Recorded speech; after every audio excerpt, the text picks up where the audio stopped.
What's going on, everybody? Welcome back to another episode of Front Row Cinema, a movie podcast for movie lovers by movie lovers. I am your host, as always, TJ Trimboli, along with my co-host. We have Mr. New Year himself, Mr. James O'Reilly. How you doing tonight, big guy? I'm doing all right. How you doing, buddy? I am doing pretty good, and we've got a pretty sweet little surprise for everybody here tonight. It is not, do not adjust your clocks. It is not Tuesday. It is most definitely a sweet little bonus here for you guys. We have got our first ever bonus episode here for you guys. Yeah, I'm not sure how I feel about it. I'm a little nervous. You're a little, I know I am a little nervous too. This is we had a pretty solid groove going as far as doing our segues for our actual episodes, that now doing our little like side spin-off here has got me got a little anxiety up and a little high here right now. Yeah, just a little. We've been working out the format, and now I'm kind of like in uncharted territory. Yeah, now all of a sudden we've been crushing home games and now we got to go on to the away. We got to hit the road and we're just all over the place. But we're bringing you a special episode here. It is the beginning of the year. And as always, we love to take a look back at the year in review and look back at 2023 and all the great movies and the great box office battles that went down this past year. And just basically take a look back and see just what kind of year it was here at the cinema. Me and Jim, we love going to the movies. We love watching and charting along with these box offices. It's not just the old movies that we grew up on that we love to do it. We follow along with the movies currently as they are out. So we thought tonight it would be fun to look at our year of 2023. Yeah, and what a year it was, right? Yeah, it was definitely an interesting year. I think we've a lot of curveballs thrown here in cinema, movies that you would normally think would do big numbers and were poised to do big numbers ended up falling flat on their faces. Yeah, and I feel like there was a good amount of disastrous flops this year, Oh yeah. memorable flops that we'll be talking about for quite some time. Yes, many flops. Some not so much deserved, others very deservedly so. But that's always the beauty of looking at the Hey, box speak for office. yourself. I know which one you're talking about. But that's the beauty of the box office, is that it doesn't matter how surefire you think your hit is. You never truly know until you're at bat just how well you're going to hit it out of the park. Are Yeah, you, I mean, yeah, yeah. totally. Are you enjoying all my baseball references so far? Yeah, you're on fire, man. I I am. was I'm tapped. trying to That's all think I if I got. was still on a movie podcast. I was like, wait, did we start talking sports at some point? Yeah, in the last few years that you've known me, I've really become a big sports guy. We are going to go and we're going to look at the box office run for 2023. We're going to take a look and we're going to see what movies hit, what movies missed. We're going to talk about those big, huge flops, and we're going to get into all the good stuff about the 2023 box office. And we're going to kick it off at the start of the year, obviously, in January. Even though January is normally a pretty light year, 2023's got off to a decent start. It helped that we had the continued just dominance of Avatar: The Way of Water. Opening weekend, normally January, Jim, dives off hard, but we had $100 million opening weekend for January right there in our top 10 just to kick off 2023. Like that's stellar. Yeah, and if I remember correctly, it's because Avatar got released like pretty late in December, right? Yeah, Avatar came out with about 2 weeks left in the year. It came out right before the holidays. So basically, this movie is just going to demolish throughout the entirety of the Yeah, winter so it months was here. it was December 16th, 2022. Yeah. And yeah, I mean we've talked about this a couple of times now with Titanic. So yeah, so it's another one of these movies that comes out in the middle of December. It really capitalizes on the holidays, and then January hits and it's the usual wasteland that January is. So everybody goes and sees Avatar a lot. And it shows because if you look here on our chart for the 4 weeks of January, Avatar: The Way of Water was the number one movie for all 4 weeks. Like none of the new movies that came out in January were able to come close to touching Avatar. And it's not You like mean you mean Plane didn't dethrone Avatar in its first 6 weeks? yeah, No. so no, unfortunately, Plane did not cut the mustard. Plane blew up on the runway, could Oh not my god. Could not get it. What was Planes? It would be interesting to see right now. I want to take a look here and see what was Planes opening week. So not only did Plane not even come close to touching Avatar's number one spot. So the weekend that Plane comes out, Avatar number one with $32 million. Where do Yeah. you think Plane landed on its opening weekend, Jim? Oh man, which week? What was the weekend? This is weekend two. Oh wow. Okay. I'm gonna say plane came in fourth. And not too far off. Plane actually came in fifth with Oh, a okay. I gave it measly, way too much credit. you did, with a measly $10 million. So Yeah, not that enough. sounds about right for plane. Yeah, yeah. I mean, that 10 million measly dollars and the little amount that it made in theaters was enough to get it a sequel. There is a sequel to Plane coming out. Oh Somehow, my some god. way, Is Plane it will another return. dumb transportation name? Oh, absolutely. Is there even a flying plane in plane for a long time? Like how much time do Yeah. they spend on the plane? Oh, like the first maybe like 10 minutes, and then the plane crashes, and the rest of the movie is just a survival movie. And then Yeah, so why is it called plane? I don't get it. don't question it, Jim. Too much questioning. Okay. So Okay, so okay. I'm sorry. You're right. I'm thinking way too hard about plane. But here's the Continue. beauty of the setup. Like this movie was just made to get that sequel, baby. So the setup for this movie is you got your lead, Gerard Butler, pilot of the plane. One of the passengers on this plane is a convicted felon being transported to another prison. The guy, Luke Cage. I don't know what the actor's Oh, real name okay. is, Yeah, but yeah, Luke yeah. Luke Cage is the guy. And so when they're on the island and they need to survive, the convicted felon is the guy Gerard Butler turns to help everyone survive because he's a man of means. His So they name's get Mike Coulter, by the way. Mike Coulter, that is his name. So by the end of the movie, Mike Coulter has helped Gerard Butler save everybody, and they're getting the plane back going again. But Mike Coulter goes, "I'm not coming with you. I ain't going back to jail." So they leave him there so that he could fend for himself with like the pirates, so that he can live a free life. So the sequel to this movie follows Mike Oh Coulter my getting off this god. island and getting back to civilization, and it's called Ship. Incredible. Of course it's called Ship. Of course it's called Ship. That's so silly.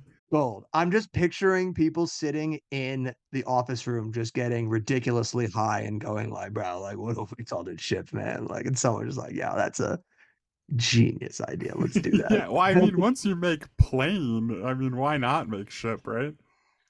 Yeah. And then how do you round out the trilogy? Train, I mean, that is another form of transportation.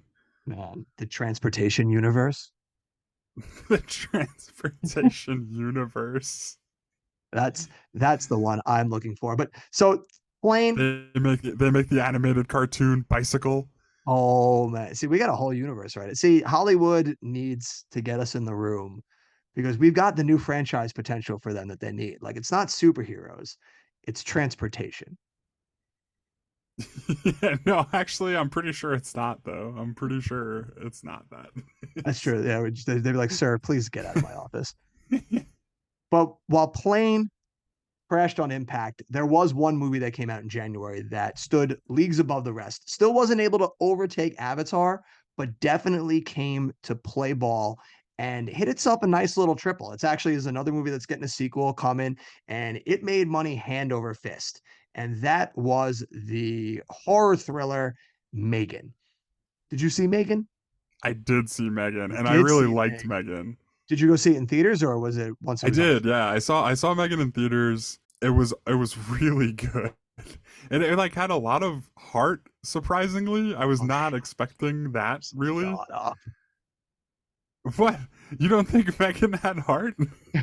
I don't know if that's That the was term I would did use. you did you see how the relationship grew between that Oh my god. um guardian toy maker and her orphaned niece, I want to say, The, niece? the hard thing here is no matter how long I've known you, I still can't tell in this moment if you're being sincere or not. So you're did you see Megan in theaters? I did see Megan in theaters. So you're telling me that you saw Megan in a movie theater, lights down, volume up, And you didn't tear up a single time, not once? Jim, not even a single tear. When that little robot AI monster You're a monster. is clutching her hand and telling her that she'll always be there for her and they're their best Oh friends. my That didn't get God. you nothing? No, nothing. Oh, okay. All right, fine. Well, I think Megan had a heart. That's what I think. All right, that's fair. I'll give you, it was an enjoyable movie. No, yeah, it was mostly kind of fun. And it was pretty hammy. I'm hamming it up a little bit. You You're are right. hamming it up. I know you're hamming it. Yeah, no, it was a fun movie. It was fine. I think that one was a tough one because I remember when I saw it, it was a packed out theater filled with PG-13 teens, and they are the Yeah, god awful yeah. spawns of society. So, Yeah, but but that's kind of part of the experience for me with it is, Megan. yeah, Like no, movies like Megan. it is part of the fun of it. Is seeing it with all those rapscallions. But Megan came close to defeating Avatar in its opening weekend. So Megan opened number two, opened with $30 million against Avatar's $45 million. Close. Wow. And Yeah, what weekend was that for that was Avatar? weekend four. Avatar still put up Jeez. $45 million. That's so nuts. Yeah. And at this point, too, after this weekend, Avatar for 4 weekends, Avatar's total domestic gross is $517 million. Yeah, I mean that does make sense, right? It's such a big box office movie. That's how those movies go now. Like if Yeah. you're gonna get to 2 billion, you're getting up to 1 billion real fast. I think it was like one of the quickest to get to a billion and 2 billion also. It definitely ran roughshed over Was January. Plane out of theaters by the time? Oh no, Megan came out weekend one. I get it. Yeah, Megan came out weekend one, and then the plane was weekend two. Had no shot of anything, and then nothing else really of big importance really came out. There was that low budget thriller Missing, but that didn't really make much of an impact at all. January was pretty much a tale of Avatar and Megan duking it out. Not really duking it out, but Megan put Yeah, up a not much of a decent fight. fight. But that's pretty much most of Did January. you Then we see turn. Missing? I caught Missing on streaming like way later on. No, I did not see. I haven't seen that movie. I missed that one. Oh, It was I pretty good. I missed that one.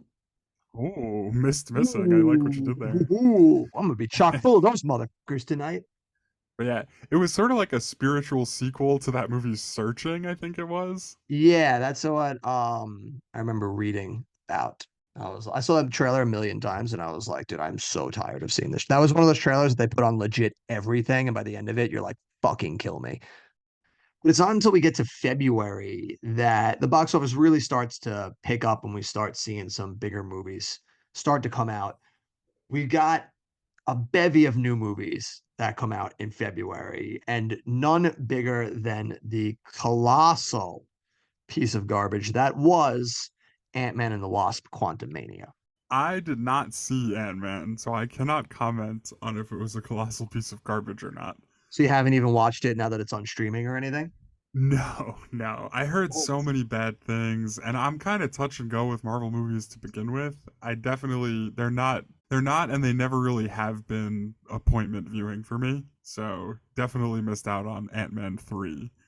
fair there. It's the same with me. I only watch them now because I go and see everything. So of course I still have to just stick on this train as much as I would love to just take a header off of it at this point.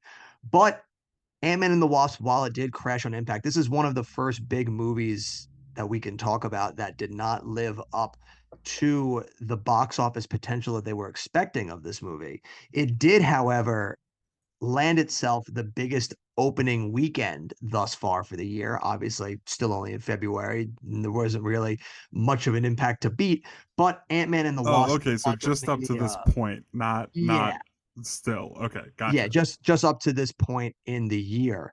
it opened to $106 million. So that was enough to make it the biggest opening weekend of 2023 thus far. So people were saying, that might be solid. It was more on the low side for Ant-Man movies. I'm pretty sure that 106 million was still lower than the previous Ant-Man movie, if I had to take a guess. I wouldn't know off the top of my head. I don't If know. if if Ant-Man 2 beat Quantumania's opening weekend? Yeah, I don't know. I think the 106 million was good enough to beat the previous two, but I wouldn't be shocked if it wasn't. I think it was because I don't think the other two Ant-Man movies did a lot its opening weekend either. I think they were in like the 50 million range. So people were hoping that that 106 would then give itself some legs and have some staying power. And it was good enough for Ant-Man to hold, two weekends in a row at number one as it came out. But this movie did not end up making a lot of money in the way that they hoped. Yeah, so Ant-Man and the Wasp, which is the second Ant-Man movie, if you're keeping score at home, Yeah. opened to 75.8 million. So yeah, I mean Quantumania beats it pretty soundly. But other than that, other than having the better opening weekend than the previous one, these movies fell hard. It didn't even cross 500 million worldwide. And this is a Yeah, movie and that that cost that's 200 million.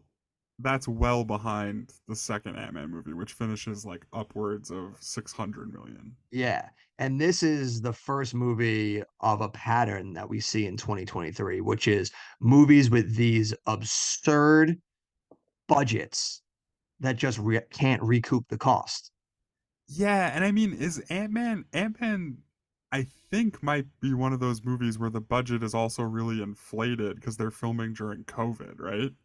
Yeah, I think this is one of the movies that was affected by COVID shooting, but it still just seems insane to be throwing 200 million at Ant-Man, Yeah, right. I mean, Ant-Man was kind of a like the fun little mid-tier. surprise, mid-tier kind of Marvel movie. Yeah, so it just doesn't. I don't know. You're probably right. $200 million for that, and like I don't know. Could you have imagined, say, let's say the year is 2008, right? Could you imagine somebody telling you that Paul Rudd is going to be the lead in a $200 million movie? No, I could not. And keep in Right. mind that in 2008, he was playing the stoner surfer and forgetting Sarah Marshall. Yeah, that's what I mean. Like I like Paul Rudd. He's funny, but Oh, I love he's Paul not Rudd. like a movie star at that level, right? That's insane. I mean, I love Paul Rudd. I'm glad they felt confident in giving him a $200 million movie. It's insane though that they were like, let's give this movie $200 million. It's Yeah, just I there's don't no think it need was a good for it. idea. No, no, absolutely not. It was a terrible idea. But thankfully, none of the rest of the movies that came out in February had this problem. February was great for mid-budget movies. So we had a bevy of mid-budget movies that came out and did fairly well at the box office. You had movies like 80 for Brady, Knock at the Cabin, and Cocaine Bear that Oh, really yeah. kept modest budgets and had a good little turnaround for itself. 80 for Brady. Yeah. Did you see 80 for Brady? Please tell me you saw No, 80. that's one I would wish I would have seen. Yeah, like I would Oh, totally see that. dude, that is you want to talk just fun, stupid comedy. Right, 80 for Brady right there. Yeah, I love Lily Tomlin too. She's in that movie, right? Oh, yeah, Lily Tomlin is one of them. Sally Field. I was literally about to say Dolly Parton, and I'm like, that's not who it is at all. Jane Fonda. Also, kitschy little thing here. There's a Titanic 25th anniversary re-release in February. Yes, there is. I went to that re-release. Oh, nice. Yeah, Yeah, it yeah, they rates re-released it. in. I'm looking at it here, in its second week. That's the week Ant-Man and the Wasp: Quantumania came out. Yeah, It made 2.4 million, and a total. I'm assuming this is the total for this run, which is in its second week at this point. 12.5 million, which is insane. Titanic is still just chalking up that total 25 years later. yeah. Like it's still able to bring in just a stupid amount of money however many years later. And they could continue doing it. They'll do the 30, they'll do the 35, the 40, and it'll still make millions of dollars every time because I'll probably go see it every time after watching it pretty recently and really enjoying it. I'll probably see it every single time. that was a funny one to go see too, because I remember we were sitting in the seats and it was sold out. The show we went to was sold out. And I remember turning to Heather and going like, "Do you think there's anybody here right now seeing this movie for the first time?" And she's like, "No, like this has got to just be like everyone who wants to see it on the big screen for the first time." And then I remember we're watching a portion of the movie and I forget what scene it is, but something happens and you just hear somebody in the background go, "Oh my God." And I'm like, "Nope, there's people seeing this for the first time." Yeah, of course there is. I mean, there's probably people in that theater that weren't born when Titanic came out at this point. Making me feel old. Did you see Cocaine Bear? I did not see Cocaine Bear in theaters, but I eventually watched Cocaine Bear on Peacock, and it was interesting. It was a fun time. Yeah, that was a solid little fun one. That's a good turn your brain off movie. I wonder. I think that movie would have done pretty well over the summer. I think that would have been like a good August turn your brain off movie. I wonder if Yeah, it's they maybe interesting why released it it in gets the wrong released month. here. Yeah, yeah, because it got released literally the week after Ant-Man came out, which normally you would assume is like a death sentence. Yeah, I guess. I mean, I'm trying to think of it like these days, Cocaine Bear doesn't really feel like the kind of movie that can really compete in the summertime. The more I'm thinking about it, the more I'm thinking that there's a lot of movies that come out between June and August, and even really May and August, right? Yeah. Where I have them kind of penciled in on my calendar, and I know that I want to go see them, and that I'm gonna go spend money to see these movies for sure. And I don't know, like if you put up like Cocaine Bear against Barbenheimer, say, like I'm probably not seeing Cocaine Bear, right? I'm probably going to those two movies instead. So I No, think it kind of makes sense. absolutely, but I think this could have been a good late August surprise. Because at the same time, like you're penciling in your movies, you're looking in August, you're looking to get one last one in before like the season ends. What's coming out? You got Cocaine Bear or Strays? Like what? Like Yeah. And I mean, you know what? You're kind of right too, because I feel like this movie could exist in that weird period where we're getting into fall and really we're starting to transition into only horror movies coming out. And I don't know, this Cocaine Bear is in a kind good of bridge. adjacent to that, right? It's like it's almost like a slasher movie. So I don't know. It's like I could see a lot of Yeah. different places for this. Could Yeah, have been a good I don't really bridge. have a great answer. Yeah. Like that could have been a nice sequitur from like the dog days of summer into those fall horror months. But I Yeah, because mean, that's another real dip, right? In the September range. That's another like a lot of who cares movies are coming out in September.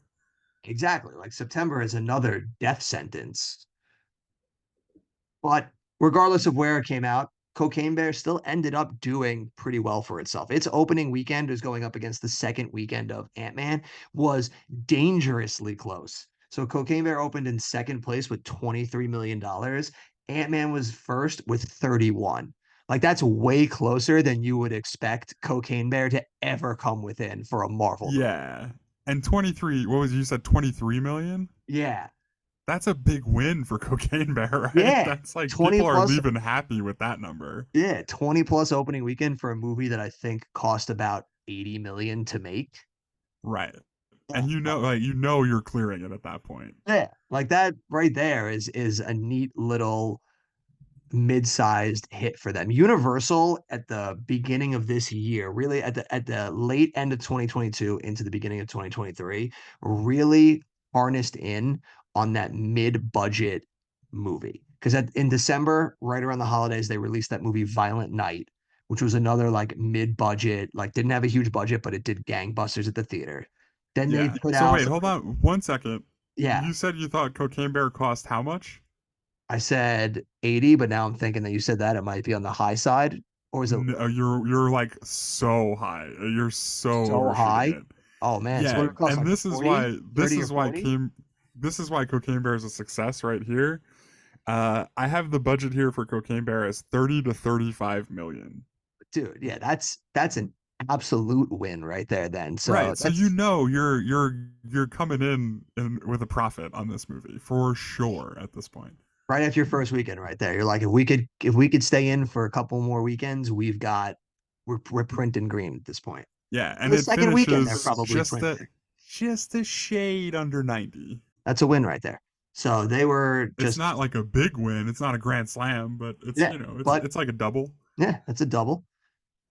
Doubles are Bringing back solid. the What's baseball that? references. Yeah, there we go. Yeah, bringing it around town, baby.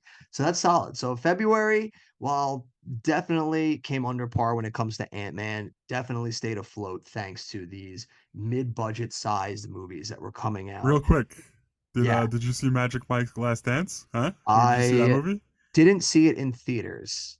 That was one that I Okay. I did miss, but I have since seen it. I didn't And see it. Was it really my his last dance? Is there never I going to be another Magic Mike movie? God, I fucking hope so. It has to be so tired at this point, right? It's exhausting. March is almost a summer month for 2023. It is insane the month that March was. Week We're after week. definitely heading that direction, I Yeah, think, that these movies are going to come out earlier and earlier. yeah. Week and dude, March has almost now become its own like pre-warm up to summer now. Like Dune is coming out this year and Godzilla are both coming out in March. The 2023 here, you have listen to these movies that all came out in March, week after week. So your first weekend, Creed 3. Your second weekend, Scream 6 and 65. The weekend after that, Shazam Fury of the Gods. The weekend after that, John Wick Chapter 4. And then the final weekend of March, Dungeons and Dragons. Like that's insane. Yeah, there's a lot of big franchise movies in that list you just rattled off. There's a lot of I don't know, yeah, movies that you would think of more as blockbusters. I mean, maybe not like top tier blockbusters that you think are going to make $1 billion, but you'd expect them to be successful, you know? All Um, movies that have the potential to be heavy hitters. yeah, and I mean, John Wick less so. Like John Wick is another double kind of movie where it's definitely successful and makes money. And they're definitely very happy with the performances that those movies have. But it's also like I don't know, John Wick. I mean, just off the top of my head, it's not really breaking like 300 million, right? So no, it's well worldwide, yeah. Domestically though, no. Domestically, this movie, John Wick Chapter 4, ended at 187 million. Yeah, which that's good. That's definitely really good domestically. And I'm looking it's Yeah. 440 worldwide was like the final total that I see here. So that's big. Um And I'm pretty yeah, so it's a big sure movie, but it's not really like, it's not really like you're it's not really in the same conversation as Mission Impossible or um Barbie and Oppenheimer. It's not one that eh, you're really expecting to explode. definitely not, but it still holds its own. John Wick Chapter 4 opened to $73 million in March. Yeah, it's a great weekend. It's a Like great that's weekend for it's sure. really fucking good. And that's even taking after account that you've already just had 3 weekends of huge other movies coming out. To still put up Yeah. 73 million coming off the heels of Creed and Scream that both Yeah. also put up franchise best performances for their opening weekends. Yeah, I'm the more I'm looking at this, the more I'm starting to wonder this has got to be some kind of product of Marvel, right? Because um Marvel kind of breaks the mold as it goes through all of its different phases leading up to Endgame, where it gets to a point where there's what, like 3 or 4 Marvel movies coming out every year, right? Yeah. And not all of them can come out in the summer. Right. So they stagger them, and one comes out in January, one comes out in like March, another comes out in May. Um, and I don't know. I wonder if they kind of created more of a more wide open landscape where places like studios feel more comfortable saying, well, I have Dungeons and Dragons. I don't feel great about putting Dungeons and Dragons up against Barbie, but there's this other place that it can exist where people are used to getting these bigger budget, like bigger kind of franchise movies. Absolutely.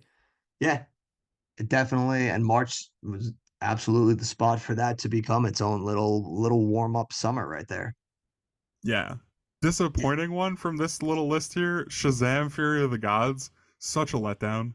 Yeah, that movie is the most stock movie you can think of when it comes to been there, seen that superhero movies.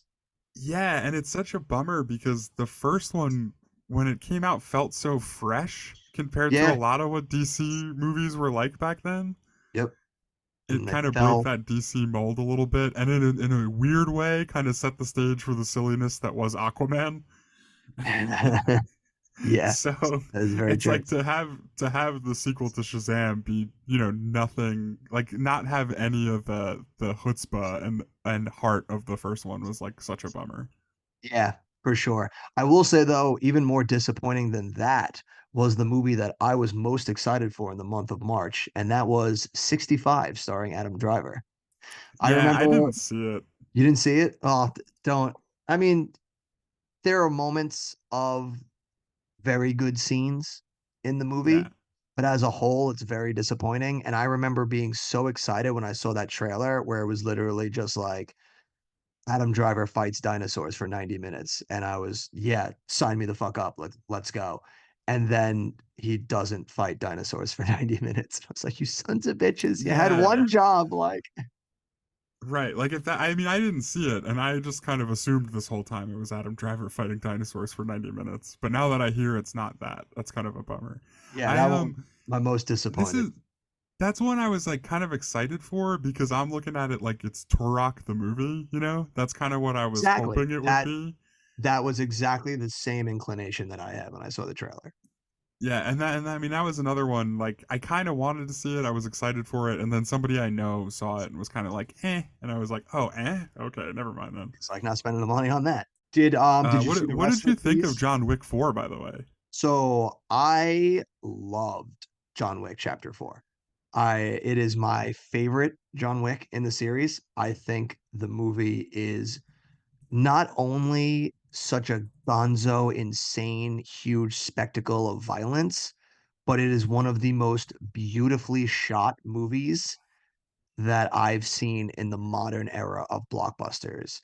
Like the scenes when he's fighting in Osaka and you've got the cherry blossoms Yeah. around the stage, just the way that they frame the shots is so beautifully choreographed. I loved it. I loved it. Yeah, I one of my I definitely loved the visuals in this movie too, and they were over the top for sure. The one that sticks out to me, it's early on. It might be the first scene in the movie, honestly. Oh no, I guess after the weird couple of things with John Wick in the beginning, where he's like punching the thing and then he's like riding the horse through the desert. Yeah, Um, when what's his name? Winston? Is that his name in this movie? yeah, the guy who like owns the Continental. Yeah, right. The guy who runs the Continental, when him and Lance Riddick go in to meet with the what's his name? Oh man, the Oh, Marquis, the the Grand Marquis, the Marquis. Grand Yeah, the Marquis. Marquis. When they go to meet with him in the beginning, right? And they're having that meeting, and the whole room is just absolutely drenched in gold. You know what I mean? Like every single thing is so over the top drenched in this bright, vibrant gold color. And like, I don't know, I could see where that would turn some people off, but it just felt so brash and I was just kind of into it, you know? I was a big fan of it. I thought and yeah, like you said, in Osaka it's the same thing. Like that cherry blossom shot, it's so vibrant, you know? Like the pink of that Uh, tree is so in your face, you know? the colors So really pop in this movie. yeah, so I love the way it looks. It has like a very consistent feel to it while still making like each shot like kind of unique, which I really liked.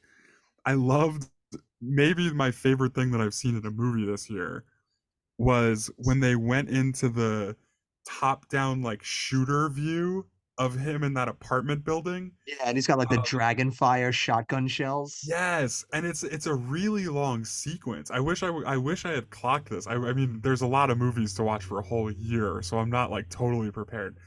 But it's a pretty long sequence. I want to say it's like 3 or 4 minutes that he's going through that Yeah. in that one view, and like I don't know. I like one of the things I like about the John Wick movies as they've gone on is that they've gotten progressively more ambitious. And this one was definitely that. It was definitely the most ambitious of them. And Yeah. I mean, I don't know. It's not a perfect movie. There's definitely some parts that are kind of up and down for me. There's definitely parts where I get a little fatigued with the just like the going through the motions of killing 100 people at any given in any Mm. given 10 minutes. Um, but yeah, just I don't know. There's like a lot of the really ambitious stuff really drives home this movie for me, and like it made it like one of my favorites of the year for sure. Did you see the other ones? Did you see Creed 3? I didn't see Creed 3. I'm not a big fan of the Creed movies. Not a big Creed guy. You're more Rocky. No. Yeah, I mean, I don't know. I'm not a big Michael B. Jordan fan, is what it comes down Ooh, to. And interesting. Hot take, hot take. is that a hot take? Yeah, that could be a hot take. But yeah, I'm not a big Michael B. Jordan fan. I think he's kind of like one note. That's he's fair. I don't ever feel like he shows a lot of range in his movies. I don't ever feel like the characters he plays have that much depth. I mean, I don't know. I don't want to go like on a total like Michael B. Jordan hate fest. And to each their own.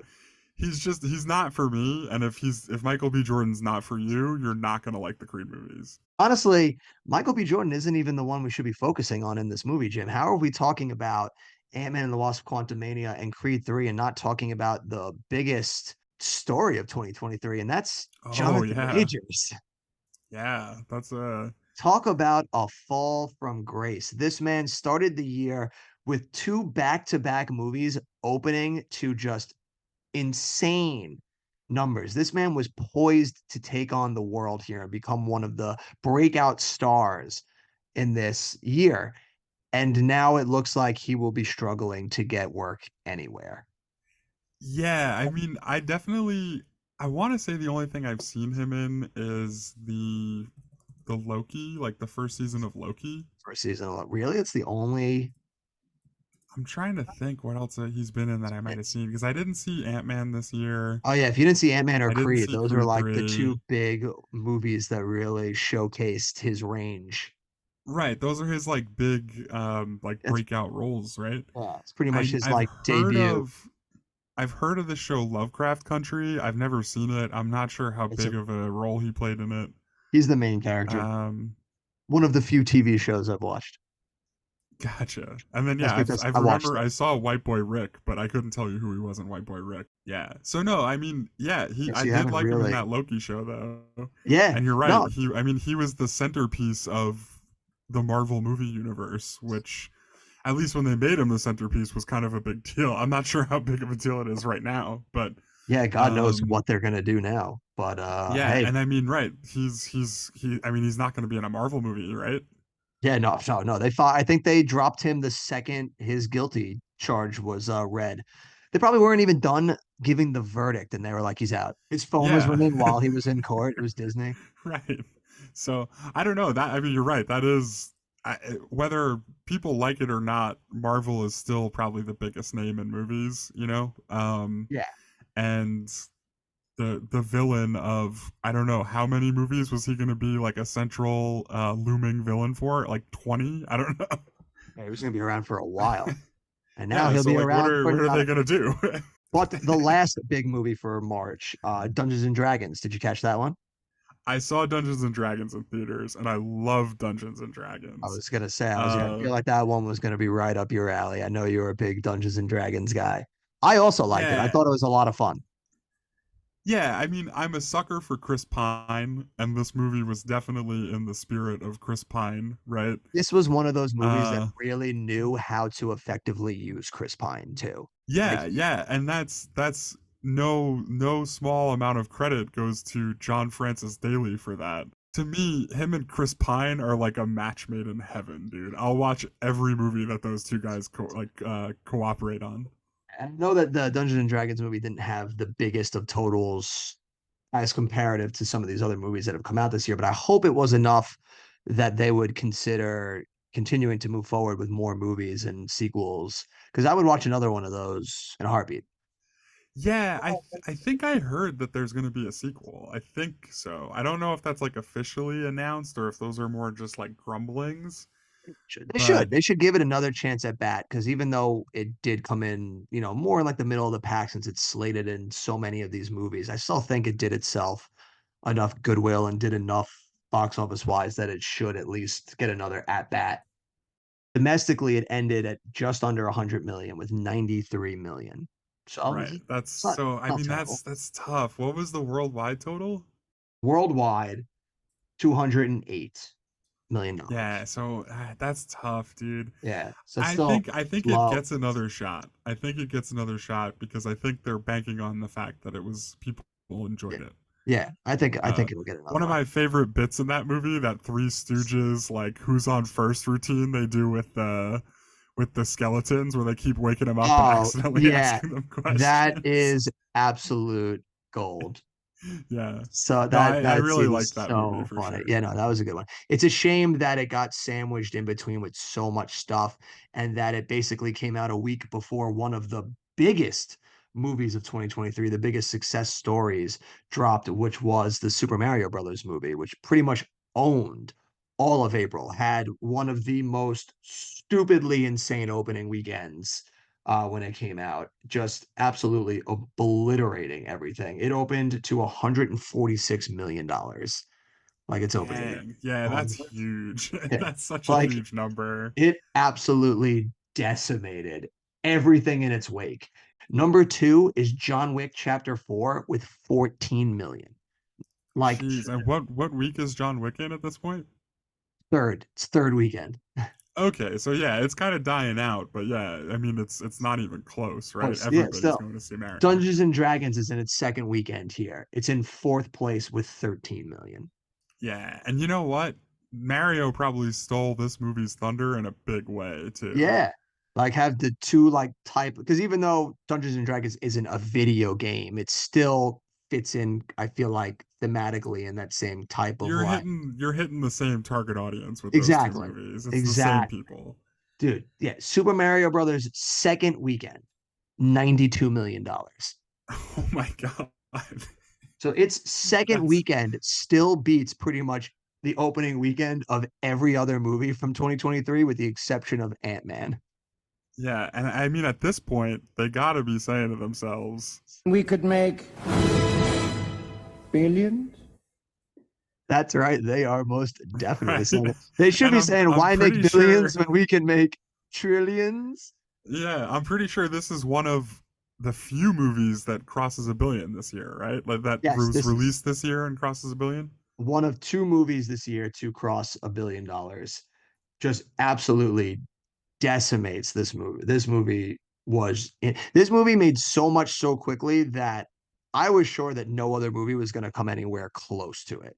Yeah. Did you? I mean, you saw it. I'm guessing, right? Yeah, I went and saw it in theaters, and Yeah, I did too. it was one of those. It was an event movie. You had to go see that one in theaters, like especially from our generation. Like so many generations of people have grown up with Mario. It would be impossible to Yeah. not go see that movie. You know? Yeah, totally. And it was good. I went with my girlfriend. It was a good kind of casual date movie. You know what I mean? It was just a fun, enjoyable movie, and it was a good introduction movie for Super Mario to like be reintroduced and get the sour taste of the Mario from when we were kids out of our What did mouths. what did you think of it? I guess it sounds like you enjoyed it.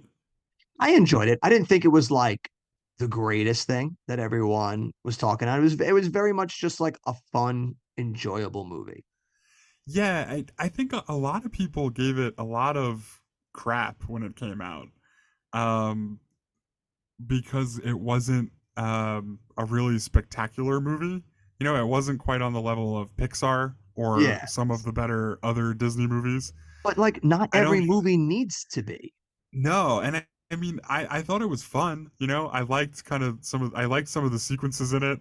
I thought the story was pretty cluttered, and they didn't really know which way they were going with it for a lot of it in terms of like Yeah, themes and stuff. But again, it's like that's not why I'm there. You know, I mean, it would be nice if Super Mario Brothers was like a Pixar quality movie. But there's like I don't know how many Pixar quality movies come out at all every year, let alone with exactly. movies that are marketed toward kids. And Yeah. And also with a it's movie also like like the kind of movie where somebody greenlit that movie before they knew anything about it. They were like, yeah, okay, let's make a Mario movie. Yep, definitely. And you exactly. know, exactly. And that So by the time and they pick a release date before they have a script, and they're just like, well, we're gonna release it that day. So wherever we end up, that's what we have. it's like, let's move, boys. Yeah, and for a Mario movie, I don't know that I need sweeping pathos like you get in Pixar No, movies. Like I no, just I want to, I didn't just miss want it. fun. Yeah, I I, just I want to be left entertained. Mario with a smile on my face, and I had a good Exactly, time. And I was like, yeah, exactly. yeah, it was And okay. it It was a and good it way to spend like 85 minutes. yeah, and it did its job where it got me excited for the potential of the future. Because if they can now build towards a Super Smash Brothers universe, I am fully on board with that. Yeah, like a Like a, Super Smash Brothers, like direct to streaming, and there you go. half-hour episode show. They all have to team together to fight the hand. Yeah, I don't know that that's in our future. I don't know. It's a pipe That dream, sounds but pretty out there. we are definitely one step closer than we were before Mario came out. So Yeah, that's point true. point I'm in not Mario's sure favor. what the other steps are, but we'll see. So a little bit more for you here, Jim. Third weekend of Mario still makes $59 million. Golly. Yeah, closest movie to it, The Evil Dead Rise comes out this weekend, puts up 24 million. So Nice. Well, we're horror gonna come back to that. horror does very well. Not only in 2023, but just in the last few years. Horror has been one of those genres that has been a slam dunk pretty much every time. We already saw it now in January, Megan, and now you got Evil Dead Rise right here with a fantastic opening. And I can't imagine that movie costs a lot to make either. No, and like I think a big part of it is, I mean, obviously Evil Dead isn't really similar to Mario as a movie in terms of the content, but I think that it's the same kind of vibe, right? I'm going to see Evil Dead not because I'm expecting anything like earth-shattering or for me to be thinking about it for days and days after I leave. I'm just going because it's a good time, you know? And I Exactly. also saw Evil Dead in theaters and really, really enjoyed it. I also really, really enjoyed it too. I think Evil Dead Rise had one of the best trailers Oh, yeah. that came That out. was one. I was going to the movies a lot early in the year, and that was one every time it came on, I was so into it So, dude, I loved it. with her Every like time, crawling out of the bathtub. yeah, Like, every time she's just like, "Mommy's with the maggots now." I'm like, dude, this yes, movie's gonna be yes. so good. Yeah. And dude, it's maybe a rare occurrence where it really delivered on, like, I didn't leave that movie thinking that I was cheated by the trailer. The trailer nailed it. Like, the trailer it delivered what the trailer promised, you know? Absolutely. That was a movie that gave The you exactly what you wanted from that trailer, and it was an absolute just stellar performance by Evil Dead Rise. Yeah, and it's like a second act of a movie where there's all this tension being built from this lady just sitting in a hallway. So cool. Where Yeah, like yeah. everybody outside is dead and she's trying to get in this door, and she's trying, like, she's not really pushing her way in anymore, and so you're just like, oh my god, how's she trying to get in, what's she doing, why is she being so patient, you know? So I don't know, I love that movie. Like, it made my skin crawl for like Yeah. large portions of it. It was one of those movies that was fantastic at wringing out tension from you throughout the entire movie. Like from the second it starts till its final frame, like you are on the edge of your seat. Like you just Yeah, feel uncomfortable. So that movie, yeah. just stellar performance from that. That was a really good April release right there to lead us into what ended up being what was supposed to be one of the biggest summers in a while and ended up really falling flat on its face. We're about to dive into the summer movie season. So wait, And hold on one okay, second. okay, what you got? I feel like Are you you got one telling me you more. think we're out of April? Why? What do you got in April left that you want to talk about? Oh, I think I It's know. not. It didn't do anything at the box office. I might have been the only person to see it, honestly. So you're either talking about, are you talking about Guy Ritchie's The Covenant? No, No? Oh no. man. All right, then I don't I know. What? imagine Oh that Guy no, I know Ritchie's The what. Covenant is a much different movie Yeah, than what I'm I know talking what you're about. talking about. You're talking about Renfell Field, aren't you? No, I mean that's another one where Oh we my should at God. least tip our hats to Nicolas Cage for I will quite the not, dude. performance. That movie is fucking terrible. You didn't like Renfield? Dude, I hated it. I love I love Nicolas Cage and I love Nicholas Hoult these days. So Yeah, I enjoyed Renfield. I like both of those actors, but I the movie was it just killed me. Yeah, What what are you about the talking about therapy then? guy? The guy who led the therapy group when he's like he won't get to full power and he's like, "Yeah, that's a really weird way to word that, but yeah." That was a movie that really undid itself by its trailer because all of those scenes were in the trailer. So there was Yeah, no that's so a by good the point. time I That's a saw good the point. movie, I saw all those bits a million times already. Yeah. I've seen Renfield like 4 times since it came out. I really like that Jesus movie. Christ. Yeah, it's on Peacock or it was Uh, anyway. And so it's just it goes down so yeah, smooth. to each their own. So what movie are you Okay, talking no. about So then? the movie I'm talking about, and I'm pretty sure this came out in April. Now that I've made such a big deal about this, I Yeah, should probably look it you up. better make sure it came out in April. Yeah, Get so it your came out ducks in a April row. 21st. Visionary director Ari Aster, dude. Bo is Oh, Afraid. son of a bit. I know you I hated was it. hoping you would forget about that. Oh no, I'm never gonna forget Bo is Afraid, dude. It's in my nightmares. Yeah, I guess we should talk about that movie. I just yeah, and we don't have to spend a lot of time on it. I'm not gonna go I into like know, a whole yeah, I know dissertation about the movie. you enjoyed that movie. I enjoyed it, and I didn't enjoy it in the kind of like, ooh, let's find all the Easter eggs and let's like, I'm not going down that road at all because Okay. I honestly I don't know that that was the point of that movie whatsoever, and I think anybody who's doing that is wasting their time. Um, it's just like one of the most unique theater experiences that I've had in I can't remember how long. It was mind blowing, and there might have been some aids that got me a little closer to it blowing my mind, if you know what I'm saying. Oh, I know what you're saying. But it was I don't know that I've ever seen a movie in theaters quite like it, where the whole thing was like entirely dreamlike and threads would pick up and get dropped and then like you would either never see them again or they'd come back up out of nowhere, and it felt like how dreams feel like, you know what I mean, like where your brain is just taking you on this weird journey. And it's a weird movie, so I don't know, I had to bring it up because like I said, it's one of the unique theater experiences I've had in a long time, and Joaquin Phoenix is incredible in it, I thought. um and it did a really good job, kind of like Evil Dead, of I was just uneasy for like 3 hours straight. That's fair. I mean, I would agree that I think Joaquin Phoenix did a really good job in the movie. I think he is a fantastic actor. And it's funny that the aids that you spoke of helped you so much in this movie, whereas they had the opposite effect for me, and that I got burnt out very quickly Yeah, yeah, yeah. because this I is mean, a long movie.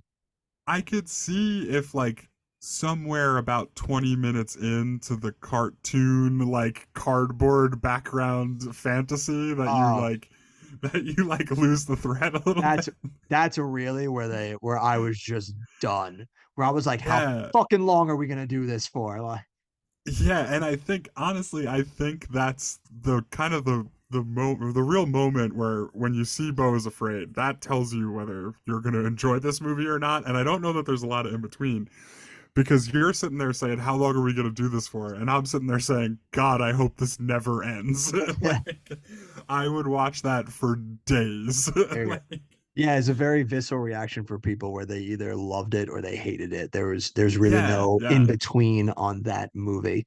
Um, but yeah, Bo is Afraid. Well, hey, Bo is Afraid was the litmus test for the summer going forward then, where I sat there and went, how long are we really going to do this for? I had that sentiment with so many summer movies that came out Yeah, this so year. apologies for my interruption. Continue No, on with May. no interruptions right there. I mean, Bo is Afraid. How could I forget about such a seminal classic of a movie that came? Yeah. Yeah. But yeah, we kicked off. We're going to dive into our summer movie season now. An absolute just all over the place summer. It was just we had the highest of highs and some of the most disappointing lows I think we've seen in a summer blockbuster in a long time. It's we started off hot. Guardians of the Galaxy kicks off out of the gate, and that movie puts up some solid numbers. Guardians of the Galaxy, I think, was good enough to land. Yeah, Guardians of the Galaxy was good enough at this time to land the second highest opening weekend of 2023, right behind Super Mario's. It opens $118 million. I mean, yeah, that's good, right? That's you're definitely happy with that if you're Disney. Yeah, and you're solid there. And Guardians is one of the few Disney needed that win, especially after Ant-Man now. So they were like, we needed that. Yeah, I mean, I correct me if I'm wrong, but I think they have a pretty rough year all around, right? Like not even just with Marvel. Well, yeah, Disney all around way more misses than hits. I think there was an article or something they were talking about that Disney lost a lot of money this year off of movies. I think it was some like insane total of like somewhere in like the 800 million range. Like they just lost stupid amounts of money off of like a lot of these movies. Yeah, and I mean, this is when did Bob Iger come back? I want to say at some point last year, I want to say it was like the middle of Yeah. 2022, he had like come out and came back. Yeah, I'm looking. It seems like maybe November 2022. Yeah, but a lot So of these like movies are throughout already in the pipe though at this that's point. what I'm Like none saying. of yeah, Throughout this year, you're seeing like why people were like hitting up Bob Iger and being like, "Dude, we need you, man. We yeah, need you. yeah. Get back here immediately They because were stuff's about to go not so good." they were watching dailies for the Marvels and they were like, dude, you gotta come back now, bro. Yeah, and I They're don't know. sending I mean, SOS texts. I don't know how much creative influence he has like in the day to day of a lot of these movies, but I don't know. It just seems like the quality of Disney movies went from a place where they were really, really good for like probably like the best movies consistently that were coming out, like in like the mid 2010s and a little bit earlier than that. And then they just at some point I feel like they like nosedive off of a cliff where it just became very all of them became like very formulaic, like not even just the Marvel movies. Oh, absolutely. Post COVID, they've been really struggling because 2018 and 2019 were banner years for them where they were making money hand over fist. I think it was Yeah, 2019 where they had the like top seven movies of the right, worldwide gross was all Disney right. movies. And And now it you was like fast forward 2019 was like the biggest box office year ever. just as a whole, like Yeah, ever. Yeah, like it was yeah, like the business was booming in 2019. yeah. And now you fast forward like 4 or 5 years and they are losing money hand over fist because from some of these movies. You're gonna get to a movie in a few weeks from here. We had Guard today. They start the month with Guardians, and then they end it with quite possibly the worst Disney live action movie thus far in The Little Mermaid. Yeah, I didn't see that one either. Oh, dude, whatever you just don't, Yeah, I mean, I wasn't don't, planning on it, and not for any don't. real reason. Like, not for any reason that people might be thinking out there. I don't really care about that. No, I don't know. you This mean is like, okay? I know what you mean. yeah, because I mean, it's hard to talk about the Little Mermaid without talking about the like The elephant in the weird, room, the yeah, weird like the the weird weird guys thing who that are happens where harping. people are like mermaids are white.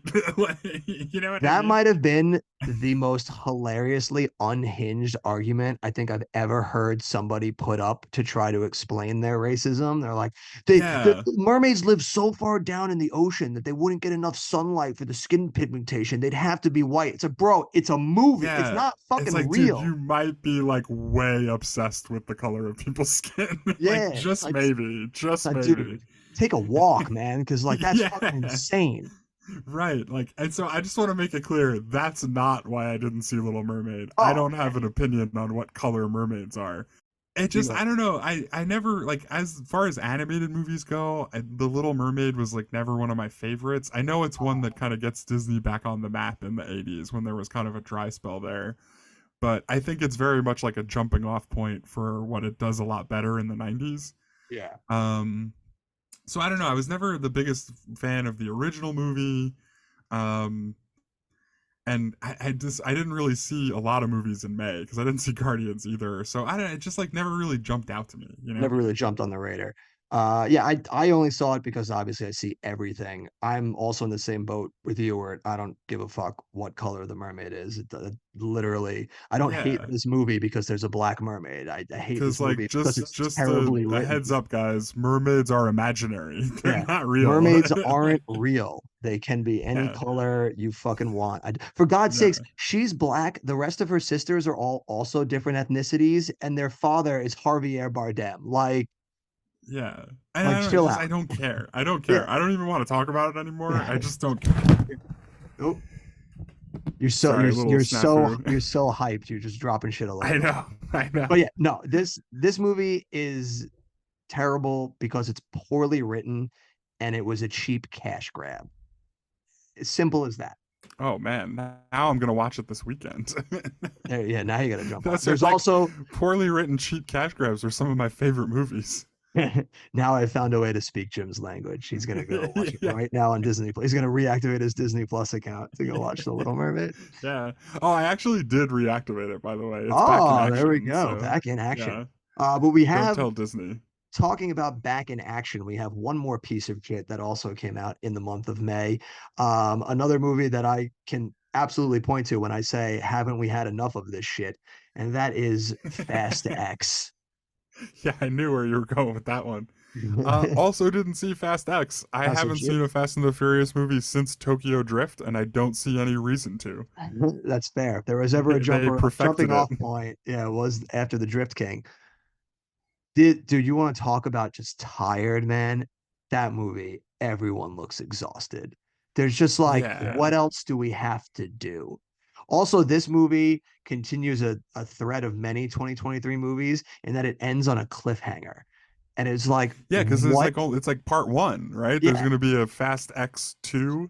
Apparently, it's part one of a trilogy Oh my of a finale. god. That's what Vin Diesel keeps trying to say. So yeah, it's part one of a three-part finale. And it's like, bro, what are you fucking on right now? Because I Ay, want ay, some of it ay. because you are delusional. Yeah, and I mean they keep making money, right? This movie had to be successful, right? It was. It was. They're definitely starting to hit that decline though, where they're getting less and less with each one, but they're still making money. Is the shitty Yeah, thing. so It hold made on. $700 Was million this dollars. Yeah, that's not good for a Fast and the Furious movie, right? Those were like pretty consistently over a bill for a while in the middle there. I think Furious 7 is the only one to make over a bill, but the other ones were hitting like 800, 900 million. So you're seeing that decline now where each one's making less and less. And domestically, Right. this movie did not do well. Like that 700 million is a large part of the international audience. Like So domestically, people there's are turning away from these movies. there's two Fast and the Furious movies that made over $1 billion. Oh, okay. Oh, so it's Furious 7 and then what? Fate of the Furious? Yeah, Fate of the Furious is the Oh, other one. fucking goddamn it. The fact that I know the names of the movies it hurts me. Yeah, I think so anyway. I think those two. I I mean, that mean, sounds about right. this isn't on Box Office Mojo. This is on a semi-questionable list that came up in Google. so bear with me, but I'm pretty sure there So was I two that broke a billion. don't But know how that's much. surprising. I thought like Fast 5 and was like also that kind of movie. So, but yeah, no, you're right. It's on a downtrend. So, I don't know. I guess we'll see how good Fast X2 and X3 do. Stop. I don't even want to think about that. Did they go to space yet? I remember reading Yeah, that they were supposed to go to space at some point. they went to space in F9. Oh my god, dude. I Yeah. remember I Yeah. think when I really like decided that I was never going to see another one of these movies and I hadn't seen any of them that had come out since Tokyo Drift. That's true and will always be true. Um but I remember seeing the trailer for one of them where they were like tag team fighting in their cars against a submarine and I was like, "Nope, I'm out, dude. Never again." Yep. Those are those are the fast movies. And I mean, hey, if they're your cup of tea, all the more power to you guys out there, but they're not for me and Jim. Yeah. But that's enough fast and furious lore for my helping. Let's move on to what is probably the biggest shit show of the entire year. And that is the month of June. Oh boy. The month of June is Really? I think there was a lot in here absolute that I liked. is an absolute tale. Well, I'm talking strictly box office. Oh, there's a lot of flops, yeah. And this Yeah, is this is definitely the home for one of the ones that I said will be a memorable one yeah, that we'll because probably be talking about for decades from now. yeah, because we start off strong. Spider-Man Across the Spider-Verse, one of the biggest hyped movies, comes out opening weekend of the first weekend of June, opens to $120 million. So we start off absolutely strong. Yeah, Everybody, probably one of the most hyped movies of the year. Yeah. yeah. And that opening is good enough to slot it in at number two now. It takes over Guardians for opening weekend, sits right behind Super Mario Brothers with $120 million. So that's a huge opening weekend for Spider-Man. Yeah. Did you see Spider-Man? I did, yeah. Thoughts?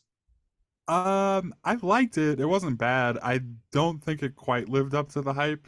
I still think the original one was better, but full disclosure, the original one is one of my favorite movies ever. Like if you force me at gunpoint to make a top 5, it's probably in there. Uh, So it would have been tough for it to beat the first one for me. And it I also it committed what for me is a cardinal sin. And I'm gonna think see, I can think you we're gonna. guess what it is? So, is it the way that it ends? Yeah, absolutely. It's not a Yeah. standalone movie. Yep. It's not. Yeah. It's Dude, not. I said the same. Like this isn't a complete movie. It just Yeah, and I ends. will say it's better than most movies that do this because it's sort of a plot thing that's kind of carrying through. Like Yeah. Miles Morales does have a pretty complete arc in this movie. So Yeah. that's definitely putting it ahead of a lot of movies that do this. But I absolutely hate leaving a movie without satisfaction. You know what I mean? I hate it. I need it to end. I need there to be closure. And, like the best franchises can do that and still get me back there for the next movie and do it again. Um, You we can have a movie have. coming up that I think is going to fit that pretty well that Yeah. also commits this I was cardinal gonna, sin this time around. yeah. Um, but yeah, I don't know. That always drives me crazy. So that I definitely took it down a notch for me. I said the same thing because I was really into this movie and I like this movie a lot. I'm in the same boat with you. I still think the first one is leagues better. I think this movie is a lot of fun, but I think the people praising it as like godlike are a little high on themselves. Yeah, and But I mean, I will say though, some of the animation scenes are ridiculous. They're oh so cool. yeah, no, Like it's it's taking vibrant animation, and like looks American animation to yeah, places that it's never been before. So absolutely. that's cool. Yeah. But I agree with you that there's no ending to this movie. It just stops. And I don't have a problem with cliffhangers in a movie, but the cliffhanger, you still need to be a complete movie to earn that because this Yeah. movie really just it just stops. Yeah, well, and that right. Here's why I hate it, and I can put it into words precisely, right? Okay. We talked about this a few episodes ago. I don't remember when, but how action movies a lot of the time their third act feels like almost like a bonus movie, right? Like Yeah. there's like some kind of closure, there's some kind of arc that reaches a climax. And then the third act they're like, "Oh, by the way, we're going somewhere even better?"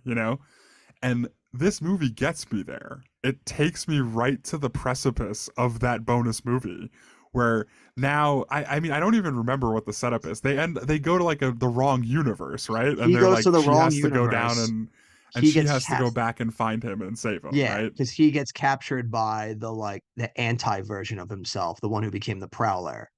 Right.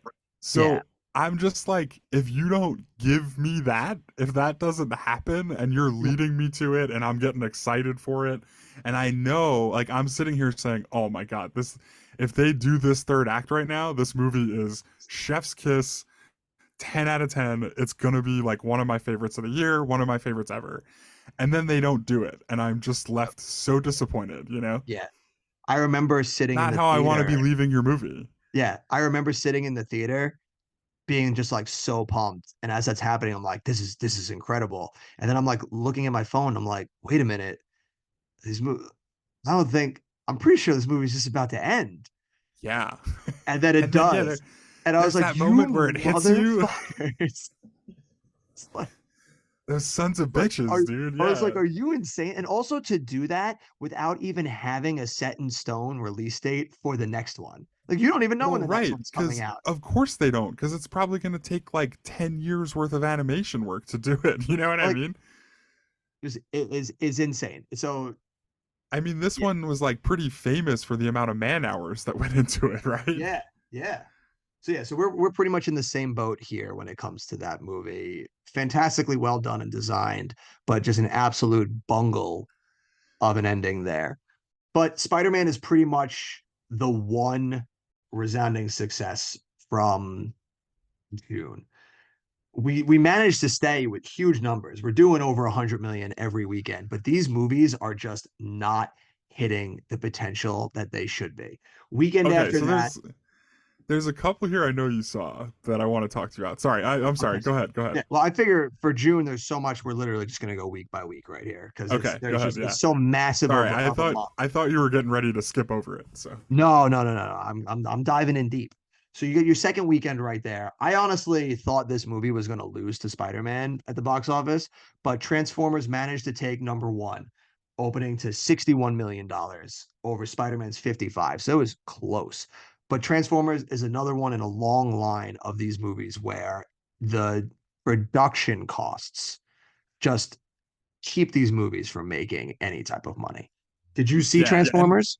I did. Yeah, I saw Transformers and Flash as a double feature.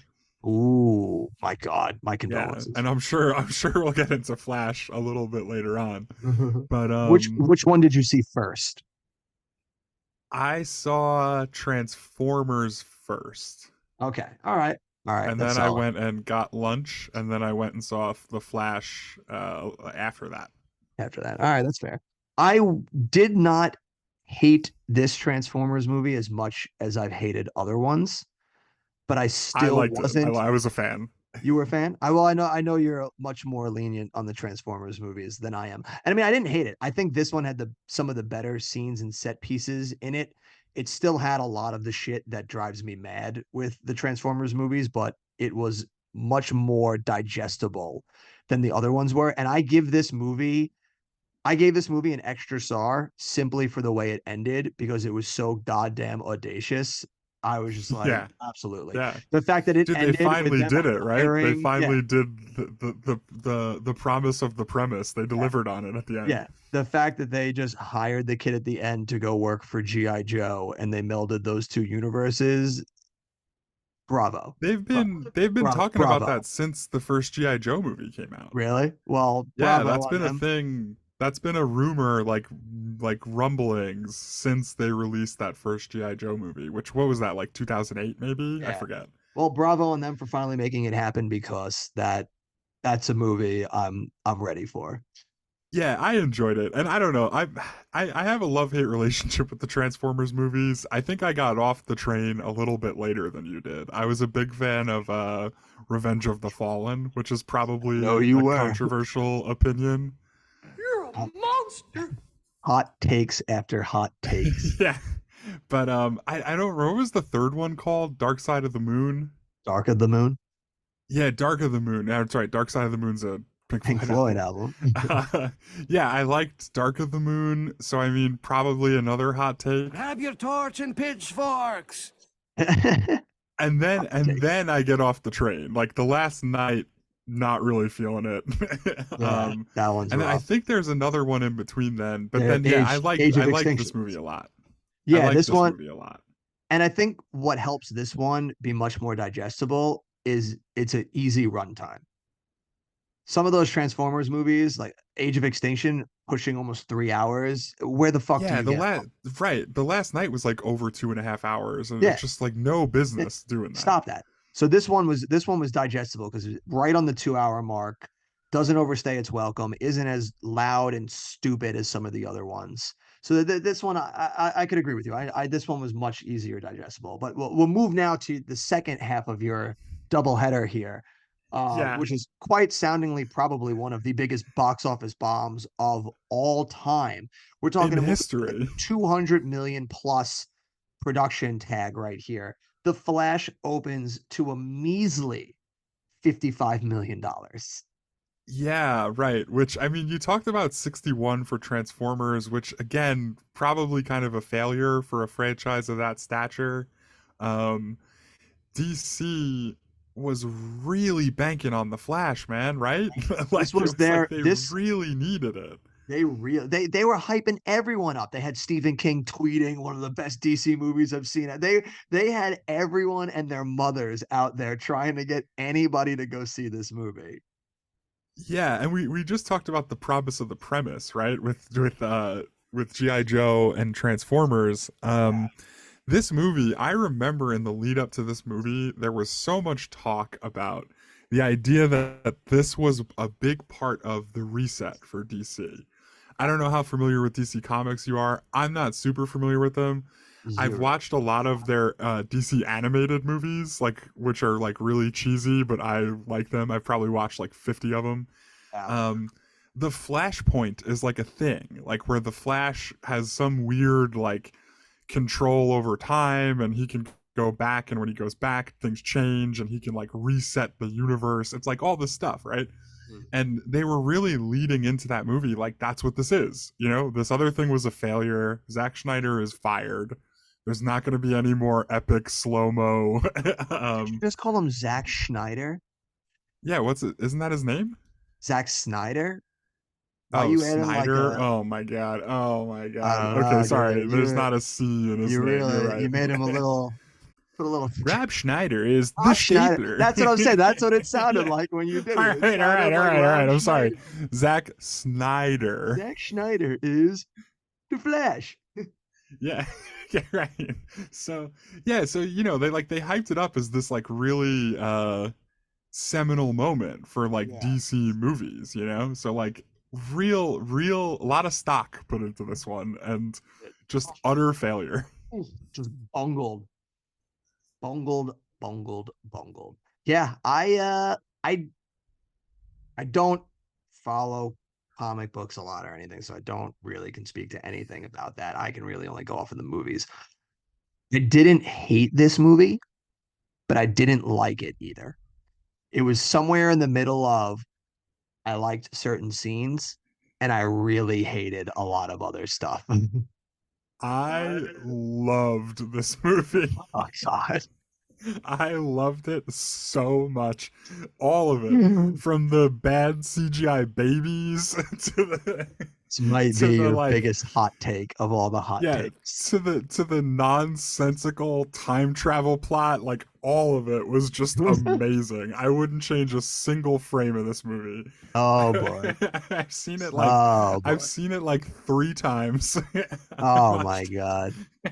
I didn't see it multiple times in theaters, but I've watched it a bunch since it Since it came released out. on streaming. Oh Yeah. boy. Oh boy. Yeah, I don't know. Box office failure, huge success in my brain.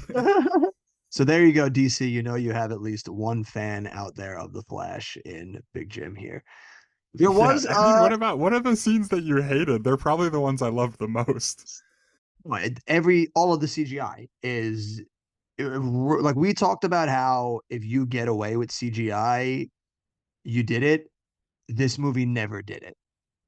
Every time you had to do anything with CGI, I was like, this looks so gross and demented. And I don't even care if that's what they were going for. I fucking hate it.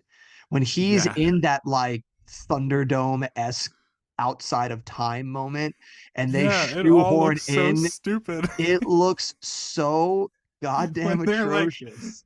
they're cutting to all the different versions of DC superheroes and they're like basically just Yeah. like waving like Yeah. It's fucking insane. so good. It's So insane. good. It's just my God. And sometimes I'm really starting to get sick of certain needle drops in movies. Yeah. Like it was such a pro when James Gunn did it in like the first Guardians, and obviously back when Quentin Tarantino would do it in the 90s with his movies. But you got to be the right type of filmmaker to pull it off. Like Quentin Tarantino can pull it off. James Gunn can pull it off. Edgar Wright can pull it off.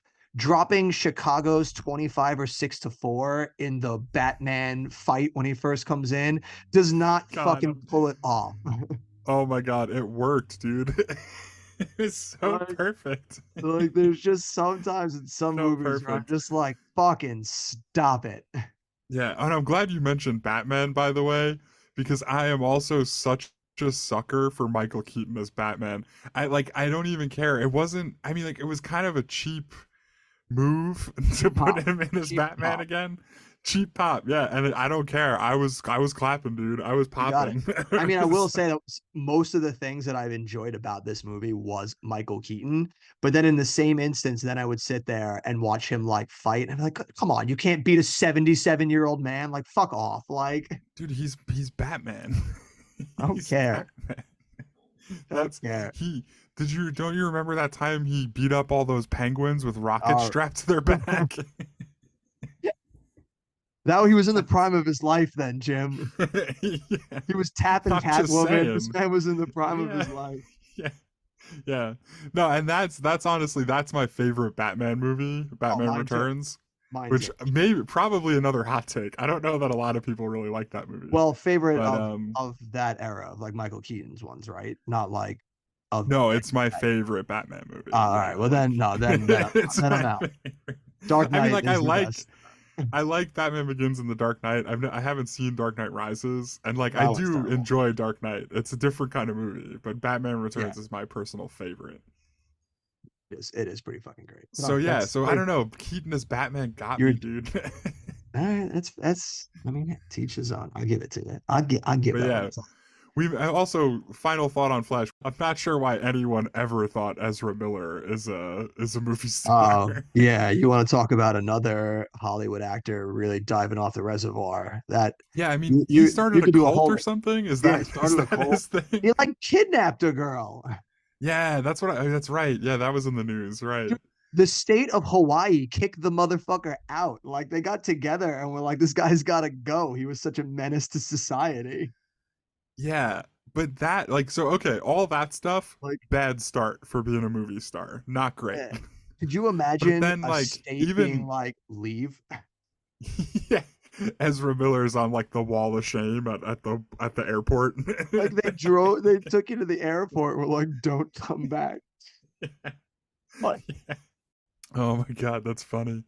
But yeah, so like all that stuff, bad start for a movie star, right? Probably yeah, not the best. Kind of like what we were talking about with Jonathan Majors before. You start getting into legal trouble, yeah, studios give pause, But leaving all that aside, just like zero charisma whatsoever. like yeah. and it's really noticeable when he's on screen with Michael Keaton So or George Clooney or Ben Affleck or who is the girl's name? Sarah Callie? I'm not sure how you say her last name.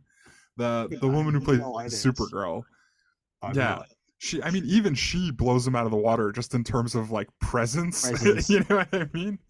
Yes. So I don't know. It's just like it's just amazing to me. He's another one where it's like, who thought it was a good idea to make him the star of a movie? Yeah, I don't know. It was just kind of all over the place. He's just a but you did a doubleheader of The Flash and Transformers. But the true doubleheader of this weekend, Jim, was The Flash going up against Pixar's latest movie, Elemental, which came out in theaters. Did you see Elemental? I didn't see Elemental. I know that it was pretty successful, right? So this one was a tale, a very long tale, because it's only open to $29 million. So everyone wrote this movie off immediately as they were like, again, Pixar is lost its form. It's just got nothing left in the tank. It is struggling at the box office. And again, yeah, 29 million opening weekend, not great. It was the lowest opening weekend for a Pixar movie, I think, since like A Bug's Life, they said. So like since they started putting out movies, one of the Right. And lower that's I ones. mean, when you're talking about A Bug's Life, you're at the point where inflation has to come into play, because Yeah, that's a long time yeah. ago. But then this movie just stayed in theaters and kept making money. It was in theaters for a while. This movie ended up for a $29 million opening weekend. The movie's worldwide gross, $496 million. Yeah, so that I mean that's a success, right? Yeah. So it ended up Yeah. having legs and it stuck around and continued to make money. I remember at my theater, the movie just disappointing opening weekend, but week after week, it just kept doing people. Yeah. Which I mean, it makes sense. I mean, I didn't see it, but I'm sure it was good, right? It's a Pixar movie. It's fine. They And make it's one lots of of good those movies. and the reviews pissed me off for this movie too because it was another one of the ones where they're not reviewing it based on the merit of the movie. They're reviewing it based on the merit of it within the pantheon of other Pixar movies. And it's like, that's not fair. Like, not every Right. movie is going to be Ratatouille or Inside Out or Toy Story 3. Sometimes Pixar is just going to make an enjoyable movie. But you know what Pixar's never really done? Made an outright unwatchable movie. Like, this movie is enjoyable. It fits right in the middle of the pack of their list of movies. We cap off June with one of the bigger disappointments to come out for this summer. We really want to talk about bloated budgets. We Yeah. have Indiana Jones and the Dial of Destiny with a Yeah. budget of $300 million is so Oh boy. insane, and an opening weekend of 60 million. Yeah. Which, again, it's like that's not a terrible number unless you spent $300 million making your movie. And it's just insane to me. And I know it's unfair to really make the comparison because a lot of that is due to the unfortunate nature of them filming through COVID and having all of this extra money loaded on because of that. Right. But Indiana Jones has never been a franchise that had heaps of money thrown at it to create this product. If you look at Raiders and Temple, Last Crusade, even Kingdom of the Crystal Skull, their budgets were not huge. So it's insane that they were like, let's throw 200 plus at it. And then because of COVID, it got blown up to 300. It's mind boggling. Yeah, I mean those first three movies are kind of the George Lucas special, right? Where he's getting the most out of cheap practical effects, right? And cheap compared to, what they spend now computer generating things. But yeah, I mean, no, and like it's part of what makes those movies, like the original Indiana Jones movies, kind of distinct. Like they have that like look and feel to them that to me you kind of lose when you go into the CGI. So yeah, like I get what you're saying. The inflated budget was never really what these kind of movies were about. We're really And about. Yeah. Like it never I mean, should have been to I that guess point. you can't make a big franchise action movie without spending a ton of money these days, I suppose. But Yeah. and it probably doesn't help that Harrison Ford's a bit older. I mean, I Yeah. wonder how much they paid for the face de-aging. Oh, that was probably a fucking just an absorbent amount of money to do that. A pretty penny, right? Yeah. Yeah. And even though it looked probably the best it's ever looked, I still hate it. Yeah, I mean, I didn't I hate it. I hate like digital this. de-aging so much. This would have been a good spot to really just get an actor who could play young Indiana Jones for that scene. I Right. don't know why we have to do the digital de-aging. Like it Yeah, drives me up a fucking wall. and I kind of, as you say that, I kind of agree with you because I think a big problem in Hollywood these days is a real lack of movie stars. Yeah. And This so would it's have like, yeah, been like if every time you need a young, handsome guy to play young Indiana Jones, you're like, I got it. Let's just make Harrison Ford look younger. You know yeah. what I mean? It's It's like, like you no, fuck can't that. go to that well all the time, Yeah. And even though he gets too much shit as it is, did you ever see the picture floating around where they photoshopped Chris Pratt's face onto Indiana Jones from the Temple of Doom? It No. looked fucking spot on. Like it looked really good. Like to the Yeah, but point, like you're I not know gonna get Chris you Pratt to play couldn't do like it. the first 5 minutes of Indiana Yeah, Jones. I know you couldn't do it, but I'm just saying, just to give kind of an example, that I much would rather see that than watch Yeah. a digital de-aging because at the same time, you're digital de-aging the person, but he's still like 80 years old. He's still moving slowly in those scenes. Like you're watching those action scenes and he's barely moving with any urgency because he's a fucking octogenarian. Like, Yeah, yeah. No, you're right. You're right. And I guess what I'm saying is like I would less want to see somebody like Chris Pratt, and I would want to more see somebody that like I don't have a name for you, but somebody that maybe I've heard of and I'm kind of excited about, but hasn't really quite broke out that way yet. You know what I mean? like an up and comer, Um, you're talking. yeah, right. That you're, and now maybe you make an Indiana Jones prequel movie that he can lead at some point, like Yeah. that kind of thing. Like they're not Yeah. really developing, and like I don't Obviously know. not I just obviously not him, But you mean like a Timothy Chalamet, like a guy who's like really Yeah. coming up in like the No, scene honestly, right dude, now? why not Timothy Chalamet though? Like, Might why have to not? pack on a little meat. Well, yeah, but I mean, he's an actor. Like, what does he got to do besides like bulk up? You know?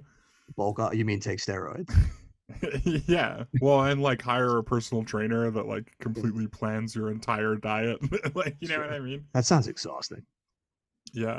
Was Yeah. it? Did you ever see the clip of like I forget? I want to say it was Chris Evans maybe, or no, it was Chris Hemsworth, where he had like a cookie for the first time in like God knows how long, and he was like, it was so delicious, like I was like weeping, like Probably like cried.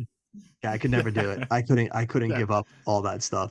I'd be like, just But pump me like full of Timothy Chalamet steroids could and let's bulk go. up. Come on, what is he? What is Uh, he's like? I He's right. He's I think he could. Well, I mean, they're just going to do what they do with all the Hollywood actors. You get your personal trainer, you do your working out. You're probably also on some type of growth hormones because none of them are getting that way now.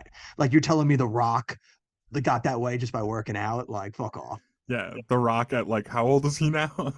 40, like he's probably like late Dude, there's 40s, no early way he's in his 50s. 40s. He's All right, so he's definitely in probably in his his like 50s, early right? 50s. Yeah. Or look at Hugh Jackman for like Wolverine, like at his age. Like, you fuck off. That's natural.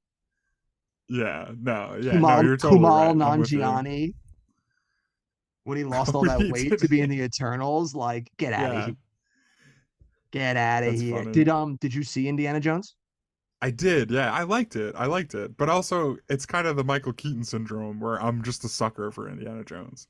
I mean, I am the same way. I liked it also, and it was probably a large portion because I just love Harrison Ford and love that character. But it was way too fucking long. They needed to cut out the majority of the middle of that movie because my Indiana Jones movie should not be 2.5 hours. Get out of here with that. Yeah, I mean, I can definitely agree with that. It was a little long in the tooth. Yeah, way Um, long in the tooth. I remember. I think the other thing I haven't thought about this movie in a while, but I remember thinking the villains were really dumb, like the two CIA agents or whatever alphabet agency they were part of. Oh yeah, I remember not really understanding why they were like on the side they were on. I was kind of like, well, like okay, but like why though? because they're like, um, it doesn't matter. It just we're just going along. Just go along. right. It's just like because they're the bad guys, okay? Like what's your problem, man? Stop thinking about it. You're thinking about it. That's You're your thinking problem. about it too much, man. That's your problem. Just shut the fuck up and enjoy. Yeah. But yeah, no, I mean it was definitely too long, but I don't know, I really liked it. And really leaned into what's probably my favorite part of the first three. And I never saw Crystal Skull, so I can't say if it was really a big part of this one, but the like real supernatural aspect of it. You know what I mean? Like where Yeah, like there's like time travel and they're going back to like meet like who is it? Like Herodotus or yeah, whatever? Herodotus or some shit like that. Yeah. Yeah. So I don't know. I don't. It was fun. It was kind of what I was hoping it would be. But Indiana Jones did not get a lot of staying power because it had to contend with a lot of movies that were coming out for the rest of the summer in July, Jim. We had a tale of many more movies that are going to crash and burn, and a tale of one of the biggest phenomenons probably to ever come out in cinema in July. July was an absolute whirlwind theatrically. You have Mission Impossible comes out pretty early on, and much like Indiana Jones, has the same issues. Wildly inflated budget due to COVID, another 300 million Right. plus budget, and then another really tepid opening weekend, $54 million. Yeah, and I remember that being pretty disappointing. Is was the sense that I got from like that wasn't the number they were hoping for. Oh yeah, no, it's definitely disappointing, especially when Fallout hit about 800 million. So they were really expecting this one, especially off of the back of Top Gun Maverick, which did absolute gangbusters. They were probably Yeah. expecting huge numbers from this. This was probably one of those movies at the beginning of the year. They were talking this probably has the best chance of hitting $1 billion. Yeah, I mean like we've talked a lot in this about movie stars, right? And there's no bigger movie star at the moment than Tom Cruise. I mean, I don't know how true this is, but he's the guy who everybody's like, he saved the box office, you know? Like, God Save bless Tom Cruise. cinema. Yeah. So, um, Yeah, so I mean, it's got to be disappointing, right? This is his probably his cornerstone franchise, right? These are like the This movies that is at this point he's most well known for. this is his bread and butter. Did you see it in theaters? Yeah, Of course you saw I it in did. theaters. Yeah, I did. Of course, This I is saw it this in is like theaters. one of our favorite film franchises. Yeah, and I mean, okay, so I did see it in theaters. I don't know if it quite eclipsed Rogue Nation or Fallout for me. I probably put them in that order: Rogue Nation, Fallout, and then this movie. Fair. But I would do it's Fallout, close. Rogue Nation, then Dead Reckoning. I would just Yeah, switch Rogue okay, Nation and Fallout, but they're both that's like fair. they're both neck and neck. Those Fallout and Rogue Nation are like two of the greatest action movies ever made. Yeah, in my opinion, they're the two best action movies. Yeah. Like they're like they took action movies to their logical conclusion, and they did it in like a really big way. I think the Um, biggest but detriment for yeah, this movie is that it all has a very big feel of been there, done that. Like it's right, all right, very well done and amazing and awesome, and I'm thrilled the entire time, but none of it felt as unique and awe-inducing as any of the action beats from Rogue Nation or Fallout. so I'm gonna disagree with you on one thing there. Okay. I do think on the whole that these movies are getting a little tired. And it's actually something Christopher McQuarrie talked about in an interview. I think he did on like that show Script Notes. I don't know if you ever listened to that show. Um, but he talked about how like when Bond started to kind of transition into more like a human thing, they were all jazzed because they were like, "Oh my god, great! They're like opening this lane for us to go through." And he's like, now that we've kind of been down that lane a couple times, we're also getting to the point where Bond was probably at, where we're like, "Oh man, we can't just keep doing this, right? Like we gotta adapt here. We gotta evolve." Yeah. Um, so I agree with you on that front that it's kind of getting a little long in the tooth. The part that I would disagree with, um, there's one action sequence in this movie that might be my favorite out of any of them. You know what I mean? Like, The train. yeah, and I mean like the train in two ways. I think that the entirety of the train, like the lead up of him going off of that big jump and or what is that called? Like he's got like the flying suit on, like Oh, like the squirrel, like yeah. So like whatever it's him doing called. that jump and finding out last minute that he has to do that jump and then taking the leap and flying into the train. Like I like the whole of it. It's a pretty great ending to a movie. Um, but that sequence when the train is like hanging off of the now exploded bridge and they're like holding on for dear life and they keep climbing up each car, and as they get to the end of the car, that car falls, and like they're as just as they're getting to the precipice of where they can walk and run forward on this train, they're back to hanging again. And then the train cars like switch every time, like there's different obstacles that they need to get through. It's just that's one of my favorite sequences in any movie. And like when I saw it in theaters, my jaw was like on the floor by about halfway through that. Oh, I would agree with that. That's definitely the best set piece of the entire movie. That is Yeah. so the perfect building blocks of opposition that we always talk about that we enjoy in movies so much. It's a shame that this movie only ended up making about 500 million because I think this movie did deserve to be one of the bigger hits. And I guess franchise fatigue coming out in a stacked summer, coming out legit a week before Barbenheimer just did you absolutely no favors. Yeah, and So I this remember movie, Tom Cruise wasn't very happy that they lost as many IMAX screens as IMAX, they did. yeah. So this is definitely a movie that just got hurt by its release date. So it's a shame for Mission Impossible at least. One of the other though, before we get to the big Barbenheimer Yeah, the phenomenon of story of the July, year. yeah, the big huge story of the year is the probably the biggest indie hit of the year, which is the movie Sound of Freedom. Oh Did you boy. see that movie? I did not Did not actually. see I that did not movie. come across Sound of Freedom. Sound of Freedom? Sound of Freedom. Yeah, so Sound of Freedom, Yeah. an indie movie that came out of nowhere. I'd never even heard of it Yeah, until me people neither. were calling my theater and were like, "Do you have Sound of Freedom?" And I would be like, "No." And they would be like, "What are you, un-American?" And I'd be like, "Well, I don't even know what you're Yeah, talking about." yeah. That's Huntington for you. Yeah. So then I had to look it up and be like, "What is this movie?" And I saw that Levittown had it. So I was like, "Oh, let me go see it." And I went and saw it, and it's terrible. It's so bad.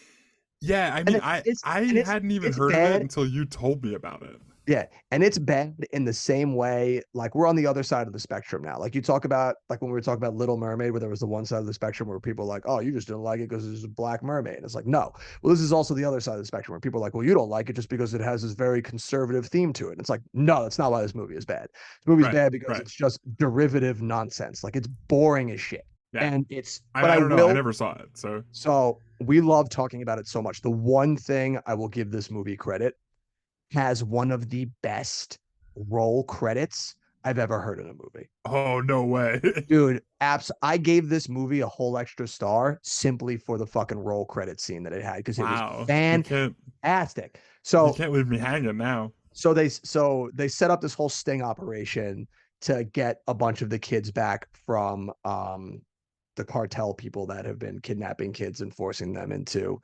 the sex cult or whatever the hell that they're doing in the movie.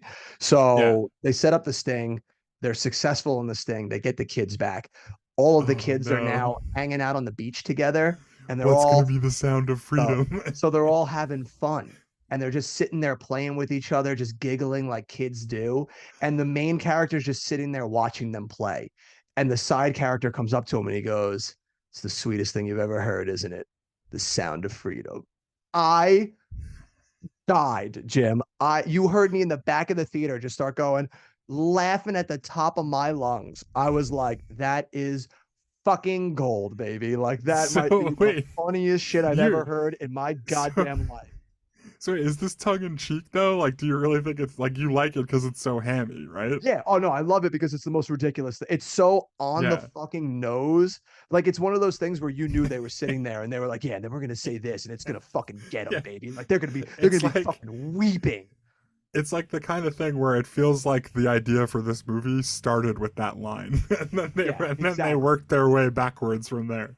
Exactly. So and dude, I fucking cried. I was laughing for so long that I had to leave the theater to go compose myself because I just couldn't get myself under control again. And I could see like people looking at me like, "Yo, you want to shut the fuck up, man? I'm trying to watch this movie." And I just had to step out to be like, "Dude, that was the funniest thing I've ever heard in my life." Like tears were coming Yeah, down my eyes. I was laughing so hard. yeah. The only other thing I know about this movie is that it was like this. I think you told me about this actually, and I still like can't quite wrap my head around it. Mm. That at the end of the movie, they were like they were like soliciting you to buy more Yes. tickets to the movie, Yes. which So is the like movie, so one of the other crazier things is the movie ends and Jim Caviezel is like, "Stay tuned for an important message," and then a timer just starts counting down during the credits, and I'm like, that's very menacing. I don't like that at all. that's a Like, move, please, dude. yeah, that's a I'm not hot one to move. stay for the credits, but if you put a countdown clock on them, I'm not going anywhere. There's I just a want to see timer what starts happens at counting the end. down, and I'm like, Jesus Christ, I gotta get out of here before that gets to zero. Like, what the fuck? But I had to stay because I was like, I need to see what this is. And it's Yeah, literally right. just them soliciting you to buy a ticket to pay it forward so that other people can go watch this movie. And I was like, Yeah, that's so that's insane. totally why they were asking you. Yeah, Yeah, yeah, definitely. yeah. That's I'm like, that's the most definitely. insane shit I've ever heard. But I do have to give It this movie definitely credit. wasn't because they wanted you to buy like 4 or 5 tickets to a movie that nobody Exactly. else wanted to see. Listen, the shill worked because this movie worldwide ended up making $248 million, which was good Yeah, enough to put that movie ahead of Dungeons and Dragons, ahead of Napoleon, ahead of the yeah, Marvels, ahead of Wish, ahead of Scream 6, and so many yeah. other movies. Dude, So, there's no arguing with the final result. It yeah, worked, you know? yeah, Like it it worked. whatever they did worked. It worked. So kudos to you, Angel Studios and Jim Caviezel, you crazy bastard, because you pulled it. Yeah, I just feel like Jeff Goldblum in Jurassic Park. I'm like, you crazy son of a bitch, you did it. Yeah, yeah. Life finds a way.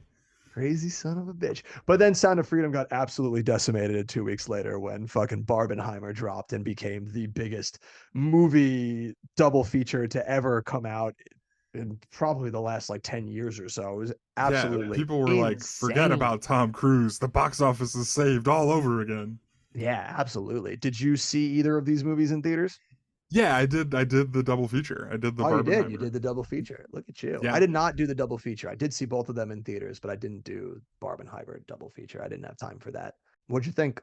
Which one did you I see first? liked I saw Barbie first Okay. because my thought process was there's a very minute chance that Barbie will ruin my mood for Oppenheimer. And there's like an almost 100% chance that Oppenheimer will ruin my mood for Barbie.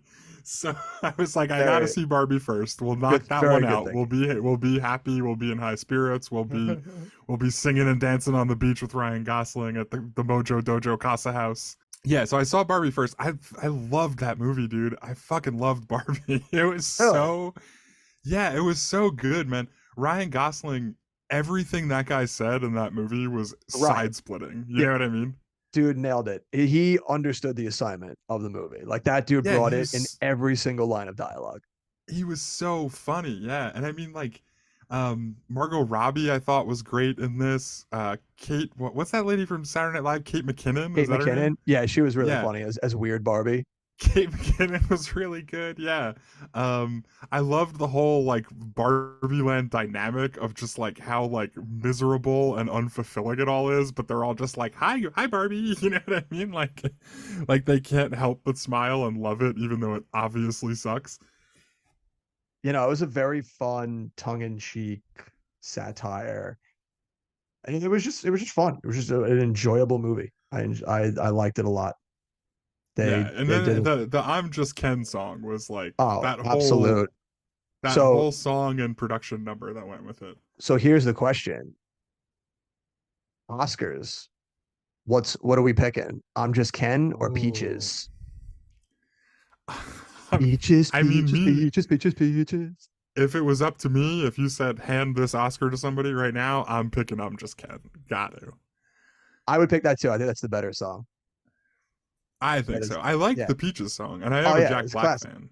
Yeah, I love Tenacious D, so that is huge. But Barbie, yeah, puts up the biggest opening weekend of the year. We round out our top five now, going through all these movies. Barbie, I really did not think anything was going to come close to Super Mario Brothers, and then Barbie comes along and blows it out of the water. Barbie takes the number one Yeah, spot for the best opening weekend of the year with $155 million. yeah. I didn't think anything was going to come close either, and then I don't know if you remember or were following this, but in the like 6 weeks, maybe like 6 to 8 weeks leading up to Barbie, all the trades started talking about it like, guys, like, no, you don't get it. Like this movie is Yeah, gonna be huge. Like yeah, the tracking is insane. And like it just kept getting better bigger. and better. Like every time you read about it, it was like, oh, Barbie's tracking for like 180 million now. You know what I mean? Like Yeah, dude, it there was were so many crazy numbers being thrown out It there. was insane. At the beginning of the year, you were just wondering how it was going to do, and then suddenly it became this phenomenon. As that tracking started coming out, they had to be saying to themselves, We could make billions. That they did, and billions they did make because Barbie becomes the only other movie this year besides Super Mario to make $1 billion. Barbie yeah. takes the top spot from Mario. Mario was sitting pretty for the longest time in first place with $1.3 billion. Barbie comes in, takes it over. Barbie sits number one with 1.4, which is just fan fucking tastic. But also just an absolutely stellar weekend at the box office in general, because you're getting that 155 million opening from Barbie. Right behind it, Oppenheimer puts up 82 million.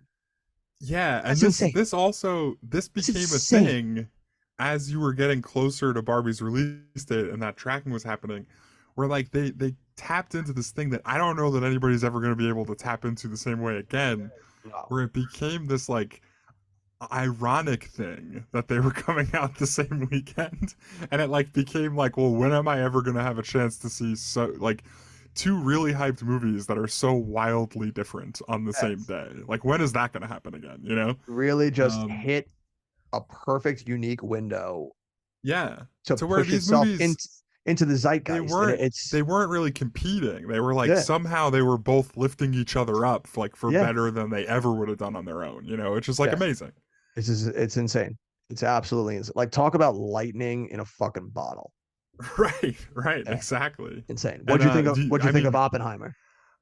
it was probably my favorite movie of the year. It's like Yeah, probably like one of my favorite Christopher Nolan movies. I really liked it. How do you say the lead actor in this movie's name? Cillian Because I Murphy or Killian Cillian Murphy. Murphy, Killian I always Murphy. said I don't know. Cillian, but then I think with like Irish people, they're like it's Killian, but I don't know. I don't know. My last Don't ask name's me. O'Reilly, but I I'm lived just on Long Island my whole I'm life. just We don't a really speak Irish. I'm just a stupid American. Yeah, exactly. So let's go with Killian, sure, because that sounds cool. Killian Murphy is a powerhouse in this movie. He puts on a Phenomenal. clinic, dude. Like one of my favorite acting performances that I've seen in a long, Phenomenal. long time. So that's one real quick hitter, and then two, the soundtrack I thought was pretty incredible. I Oh, thought absolutely. I think it's like it did Ludwig so much something. heavy lifting. It did Yeah. so much heavy lifting where like you like didn't notice it, but at the same time it was kind of like effortlessly taking you from scene to scene and from like jumping between decades and like somehow it just like Yeah. really like glued it all together. So I don't know. Those were my two big hits from There's Oppenheimer. two songs from that soundtrack. I think The Trial and Trinity that I added to my playlist because they just slap so goddamn hard. And then limping into the finish line at the end of July is another disappointing Disney movie. With the Haunted Mansion, they have been trying to recoup the highs of Pirates of the Caribbean for so long. Didn't work with Jungle Cruise. Didn't work here with Haunted Mansion. And Yeah. I think Disney should just pump the brakes on their Disney rides for a hot minute. Did you see Yeah, Haunted Mansion? I did. I saw Haunted Mansion in theaters. I didn't really like it. It was like kind of eh. It was like meh. It wasn't terrible, It was but all right. Yeah, it wasn't terrible. I it really was like. too long, if I remember Yes, it was correctly. too long. I really like Lakeith Stanfield, the actor. Yeah. So it's I really would like. And Danny DeVito never disappoints, right? Yeah, He's probably like the highlights of that movie for me. he's always a classic. But then we get into the dog days of summer, the August month, where we could really fly by right here because they not too many bevy of hits here. You got the Meg 2 came out. I really don't want to see any more shark movies from Jason I Statham. wanted to see the Meg too, but Did you? I didn't Oh, ever you get didn't. around So you to didn't it. see it? Oh, dude, it's rough. It's tough. It's tough. Yeah. And then you had the Teenage Mutant Ninja Turtles movie come out. Did you see that? I didn't know. It's all right. It's solid. Um, Yeah, I mean it looked cool. I liked the yeah, animation the style that I animation saw. style was real was probably the best part, and I really liked it. Was like the first TMNT movie that I've seen where they actually felt like teenagers. Yeah, yep, Because like that's a good call. the ones that we grew up on, they're Teenage Mutant Ninja Turtles, but they sound like grown ass men. They look like grown ass And they men look like too. grown ass They're men. Yeah, like jacked in yeah, those movies. like Ralph in that movie is like, yeah, you want to go to New York? It's like, bro, what are you doing? Like, Yeah, he's like talking like, who the guy who plays Casey in those movies is like yeah, not small and he looks like so skinny compared to like the to suits them. those like the turtles have on. Yeah, so hilarious. But none of them even stood a chance against Barbie. Barbie's second week when these two movies come out still puts up $53 million. Yeah, just a couple like maybe like a lightning round on some of the movies from this month. Did you see Blue Beetle? Did see Blue Beetle. Let's do a little thumbs up, thumbs down. Okay, yeah. So we'll go. What is there like a healthy middle thumb? Sure, we can do a healthy middle thumb. All right. Sure. I think you should just man up and pick one, but if you need to do a middle thumb, you could do a middle thumb. Wow, way to really No, emasculate me there. I'm just busting your chops, dude. No, I'll go thumbs up for Blue Beetle. Okay, yeah, I'm also a thumbs up for Blue Beetle. So George Lopez was quick, great. yeah, George Lopez is great. Quick point for me on that one. Yeah, All of the family dynamic in that movie, I absolutely love.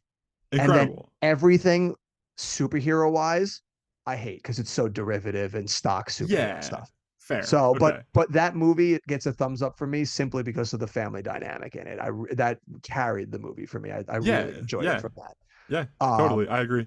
okay. Gran Turismo. Gran Turismo, double thumbs up. Did you see Gran Turismo? Yeah, I didn't see it. Yes. No, Oh, dude, surprise it win right looked there. cool. Yeah, It dude, looked it's cool. it's it's very good. It's very good. Way better than it has any right being. Last Voyage of the Demeter Thumbs is our down. last August Two movie. thumbs down. That's see, that's crazy that we differ on there. I would give it a thumbs up. Oh, I dude, that thought movie was such a slog. I thought, I mean, the story definitely drags at times, but I really liked the production value of it. And I really Yeah, liked that it looked like they actually filmed on a set on the water and used movie magic to create this instead of just green screening the shit out of it. Because that movie could have yeah. been like, looked really fucking bad. So it got good points for me that it looked and felt like I was on this creaky, eerie ship. Yeah, so that's fair. I can see what you're saying with all that. Real quick, my biggest issue with a movie like Voyage of the Demeter or Last Voyage of the Demeter, I think it's called, right? Yeah. Um, I know how it ends before I go to the movie. You know what I mean? Very So true. like I've read Dracula before, so I know things don't go so hot on the Demeter and that no one survives. You know what I mean? Like that's the whole like point of like that thing, right? Yeah. So it So kind like of takes that away that the in and tension. well, that in and of itself like doesn't necessarily mean it's bad, but like it means that the bar is higher. You know what I mean? For me Yeah. to really be into this movie, if you do it right, this I'll be really into this and I'll be like on the edge of my seat. Yeah. But if you don't do it really, really well, I'm probably just going to be bored for a lot of it. And that's how I felt about it. I don't know. Fair. That's fair.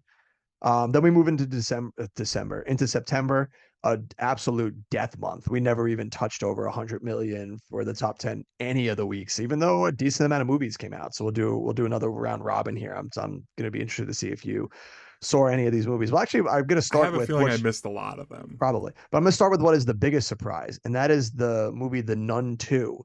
And I say surprise because it held number one at the box office for 3 weekends in a row, which just goes to show how little anything was doing business. Did you see The Yeah, I Nun 2? mean, no, I No, did not see the no. Nun 2. Well, we'll give that one a healthy middle thumb right there. I hated the first Nun so much, and I Yeah. hated this one a little less. So healthy middle thumb right there. Yeah, okay, that's fair. Did That's a good middle thumb movie. I take yeah, back my it's aggressive stance earlier. That's a good thank you. middle thumb movie. See, I told you the middle thumb. You were Batista you were didn't right. You were right. listen. Dave Batista didn't come up with the middle thumb for no reason. All right. Did you Okay, see what else you got? the Equalizer 3? No, I did not see the Threequalizer. The three, dude, missed um, opportunity on not calling that movie the Threequalizer. I know, like real big missed opportunity. It Yeah. seems like it was such a slam dunk.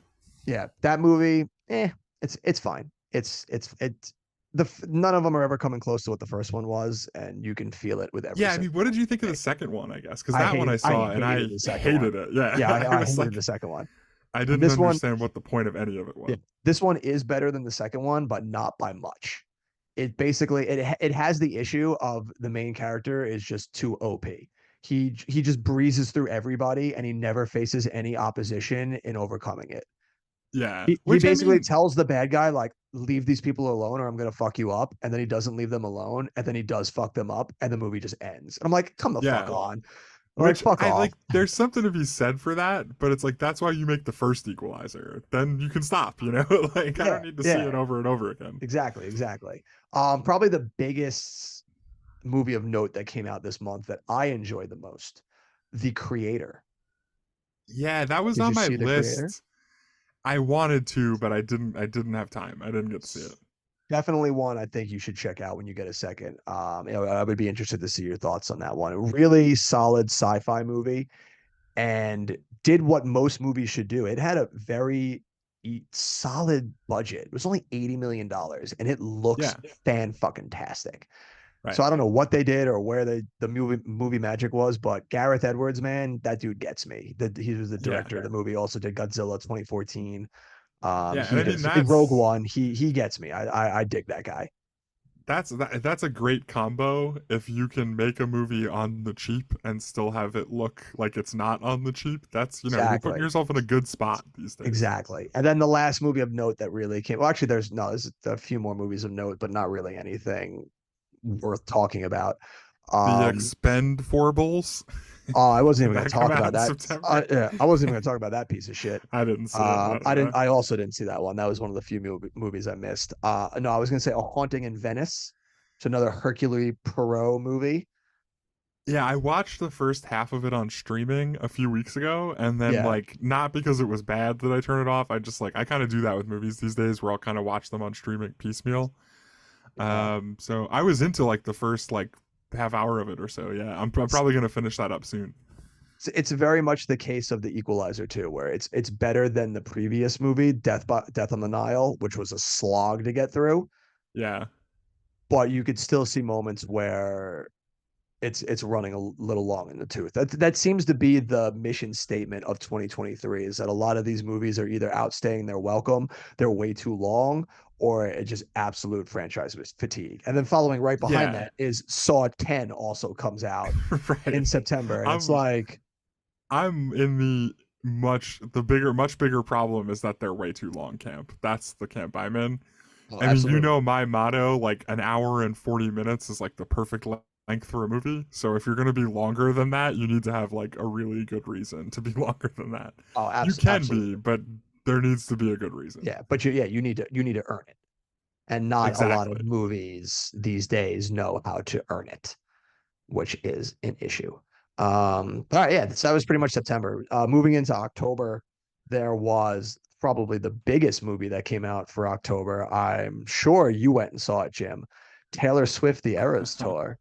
I did not see Taylor Swift the Eras tour actually. I Dude, didn't catch that one. that movie made fucking bank. Yeah, wasn't it like she was I remember this story where she kind of went around like the traditional distributors, right? So she didn't even go to a distributor. She went straight to AMC and was like, let's partner up. You release the movie in theaters and we split the profits like 60 40, whatever it was. Right. And Which AMC was like, yeah, absolutely. right, And how is AMC not going to take that deal, yeah, right? Like, especially when you look at its opening that's a way weekend. better deal than Disney's giving them. Yeah, dude. And Like then we're going to and sell more expensive tickets, we're going to sell a lot of them and you can keep almost half. They don't th- get a deal like that from anybody, th- right? and Taylor Swift opening weekend, $92 million. And then if you look at worldwide, finishes its gross at $250 million. So that's split Yeah. between her and AMC, which is Right, insane. right. That's insane That's for her. better than they do on any Any movie. movie, any Like movie. even movies that make like I mean, how much money do you think AMC sees from Avengers? Disney keeps Oh, like yeah, I'm sure Disney keeps a large all portion of of it, that. right? Yeah, Like given the end because what's AMC gonna do? Not play Avengers? You yeah. know what I mean? Like of course not. So Disney can name their terms, you know? 250 million, and we split that almost Yeah, that's half crazy.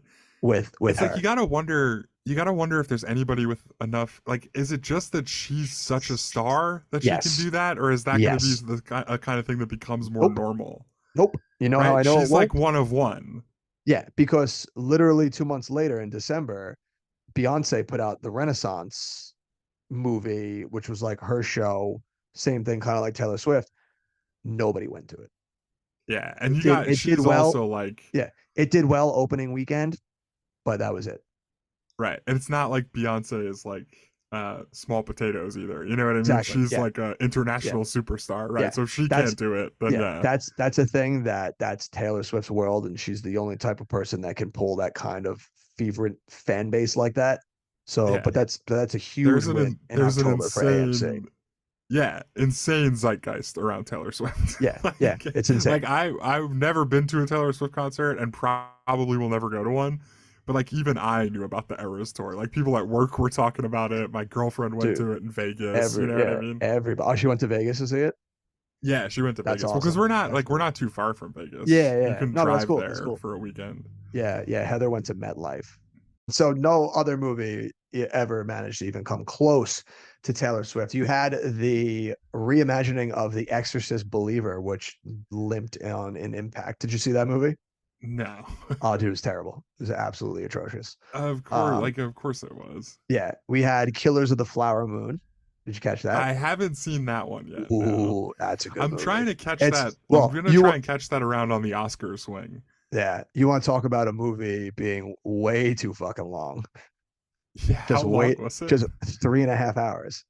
Oy, oy, oy. Yeah, so just wait till you sit yourself through that one. It's really fucking good though. So like it's one Yeah, of those ones I like believe I it. still think you could have shaved it down to like the 3 hour mark, but it was still really fucking good. Yeah, Not that it put up anything box office wise. That movie, $200 million budget also for that. Just absolutely insane.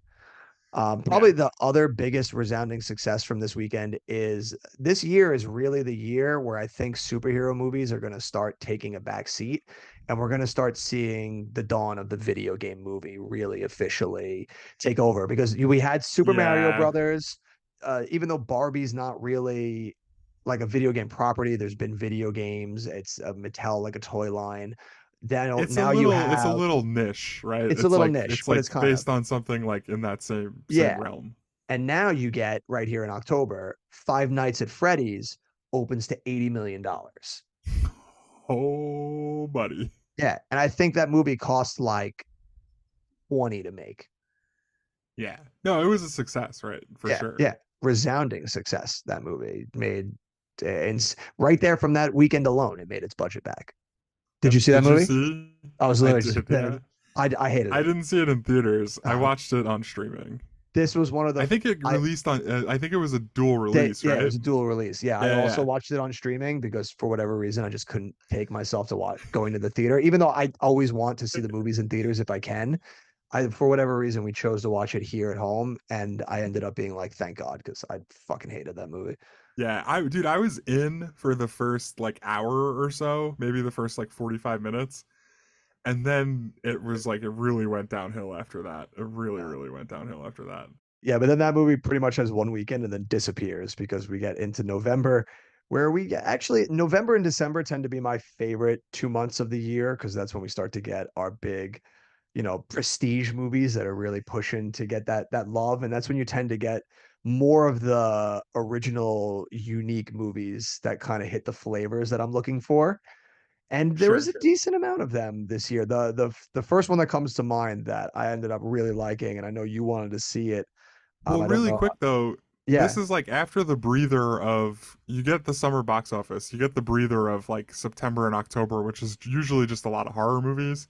yeah, This is when you get into Oscar season, right? This yeah. is when all the Oscar movies are coming out. Yep. This is when we're getting all our Oscar bait dropping now. Plus, our biggest bomb to date for the MCU, the Marvels. Oh yeah, I forgot Yeah. that that came out in Yep. November. That came out, I think, the second week of November and absolutely crashed on Impact. I think they said it was like the lowest opening for an MCU movie. Yeah, it only opened to $46 million for another movie that cost Dang. $200 million to make. Yeah, that's tough, dude. Like 46 that, million. yeah, Oof. not good. Did you see it? No, I didn't see it. Yeah, it's not the worst superhero movie that I've seen. Like Okay. I mean, there's it looked way worse okay. ones out there. Dude, you would love this one because it's an hour 45, baby. It gets in, it gets out. Oh yeah, I I'm gonna watch it just yeah, because you said that. Like, I loved the fact that it was short. It was fantastic. I was like, thank fucking Christ. Because I was getting way too tired of these bloated long superhero movies. But yeah, it's fine. It's fine. And then the weekend after that, we start to get our Thanksgiving movies now. So we get our big, yeah, huge bevy of movies coming out. our The biggest one, Thanksgiving movies. our Thanksgiving. Yeah, I guess we could start with that. Thanksgiving only opened in third, but it still made a decent enough amount for this movie to make its money back. I think it only cost like 12 million to make, they said. Yeah, Did you see yeah, Thanksgiving? I did. Yeah, I Oh, saw dude. Thanksgiving on Thanksgiving. Oh, that's right. Yeah, I remember we were texting and you Yeah, said you were doing yeah, that. yeah. Yeah, dude, Me, that's my girlfriend, and her stepdad went on that's what's up, Thanksgiving. It dude. was How great was Thanksgiving? I loved it, dude. Yeah. It's like it's so right up my alley, you know? It was Um, that's another movie where we're talking about living up to the expectation of why you bought a ticket and absolutely exceeding everything you wanted from it. That's one yeah. of those movies. Like they One of gave my me favorite exactly lines what in a I movie wanted. this year.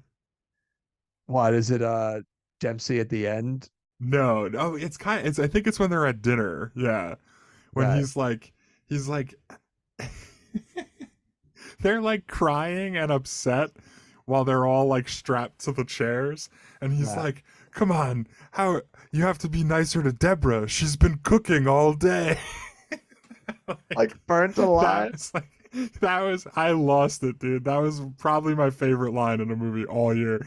It I was love it. so stupid. So yeah, they're chock full of those ones. I love at the end when he goes to like kill it. He's like, "This Thanksgiving, there will be no leftovers." It's like Yeah. what? Yeah.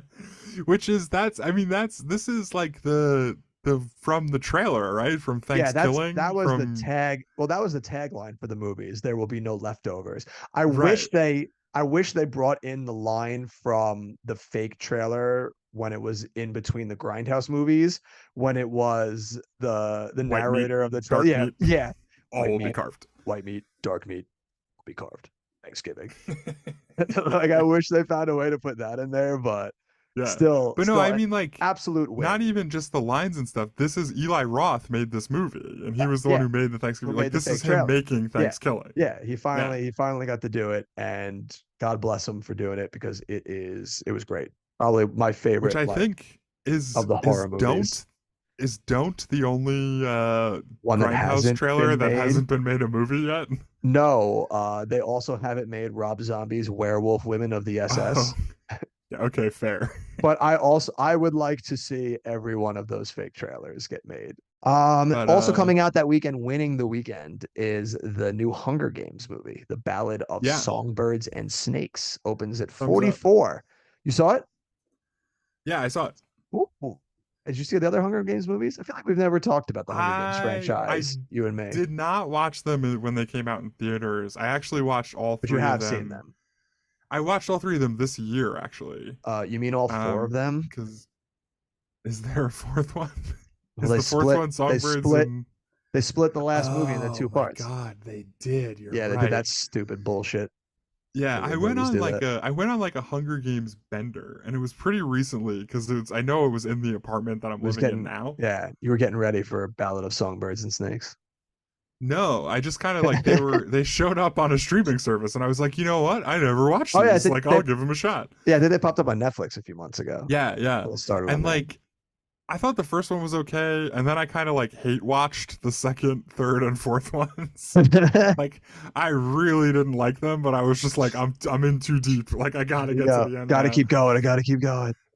Yeah, this one was Yeah, I fun. I probably think watched them like over the course of a week, and then but this movie I really liked. Yeah, so I liked I'm it not too. generally a fan of Hunger Games, but this I one was think good. this movie suffered again from a lot of the things that we always talk about, and that it was too long. Like Yeah, it I needed to mean, be yeah, short. probably they It needed dragged out that everything after the Hunger the Hunger Games Games, ended. yeah, is so dragged out. Yeah, could have been So probably like 10 or 15 minutes yeah, shorter. so I it's agree tough. with But yeah, that. it was solid. It was solid. But I And really then like the music in this one. yeah, the music was And then I really pretty like the good. whole Snow Rachel Ziegler or Zegler. God, Oh, you're killing me on the names today. that's another fucking horrible line when Peter Dinklage is like, "Do you hear that? Yeah, the That's the line from the sound of trailer. snow Snow falling." falling. It's just like, shut the fuck up. It was like, who Yeah, wrote that? Like, oh my yeah, God. You want to talk about being so yeah. on the fucking nose? Like, my Pretty God. great. And then for Thanksgiving, we had the twofer coming out of Napoleon and Wish, neither of which could hold a candle to the Hunger Games. The Hunger Games still won the weekend, its second weekend with 29 million. Napoleon put up 20, Wish put up 19, really cementing Disney's fall this year with Wish not even being able to put up any big numbers because usually Disney owns Thanksgiving weekend. Did you see either of those? Did you see Napoleon? Yeah. Yeah, what'd you think? No, I have not seen Oh, Napoleon. you didn't see Napoleon?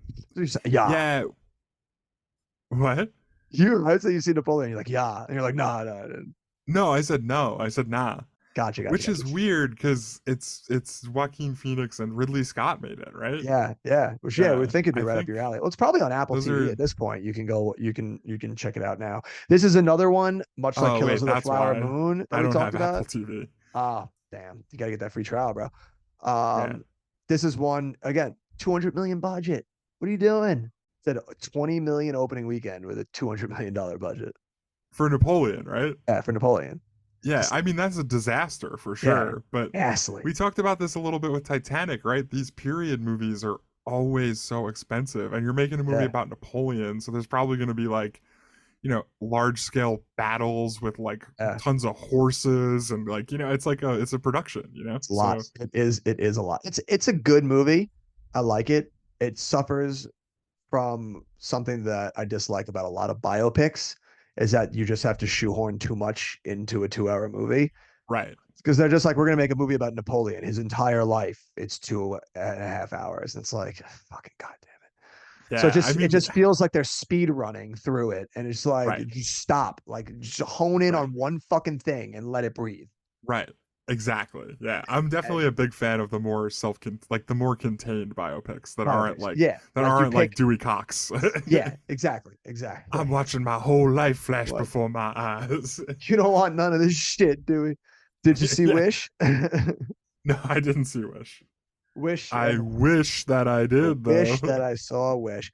It's fine, but it suffers for exactly what we were talking about. That Disney just feels like it's in a creative lull right now, where it's not really firing on the cylinders that it was previously, and it's really Yeah. just coasting. It's just coasting water right now. And then finally, we get to the final month of the year, and this one is just stacked with movies. I was telling you before we were talking about it. I went to the movies every day for like 8 days straight. I had so many movies I had to Yeah. see in December. It was I'm probably gonna fucking do something similar insane. this weekend. Yeah, dude, it was insane. But so many good movies were coming out. Like this was one of, while December didn't have that $1 billion movie that it needed this year, it still had just a ton of great movies that you can Yeah, go I see. mean it's still pretty early days. Do you think any of them gets to 1 billion?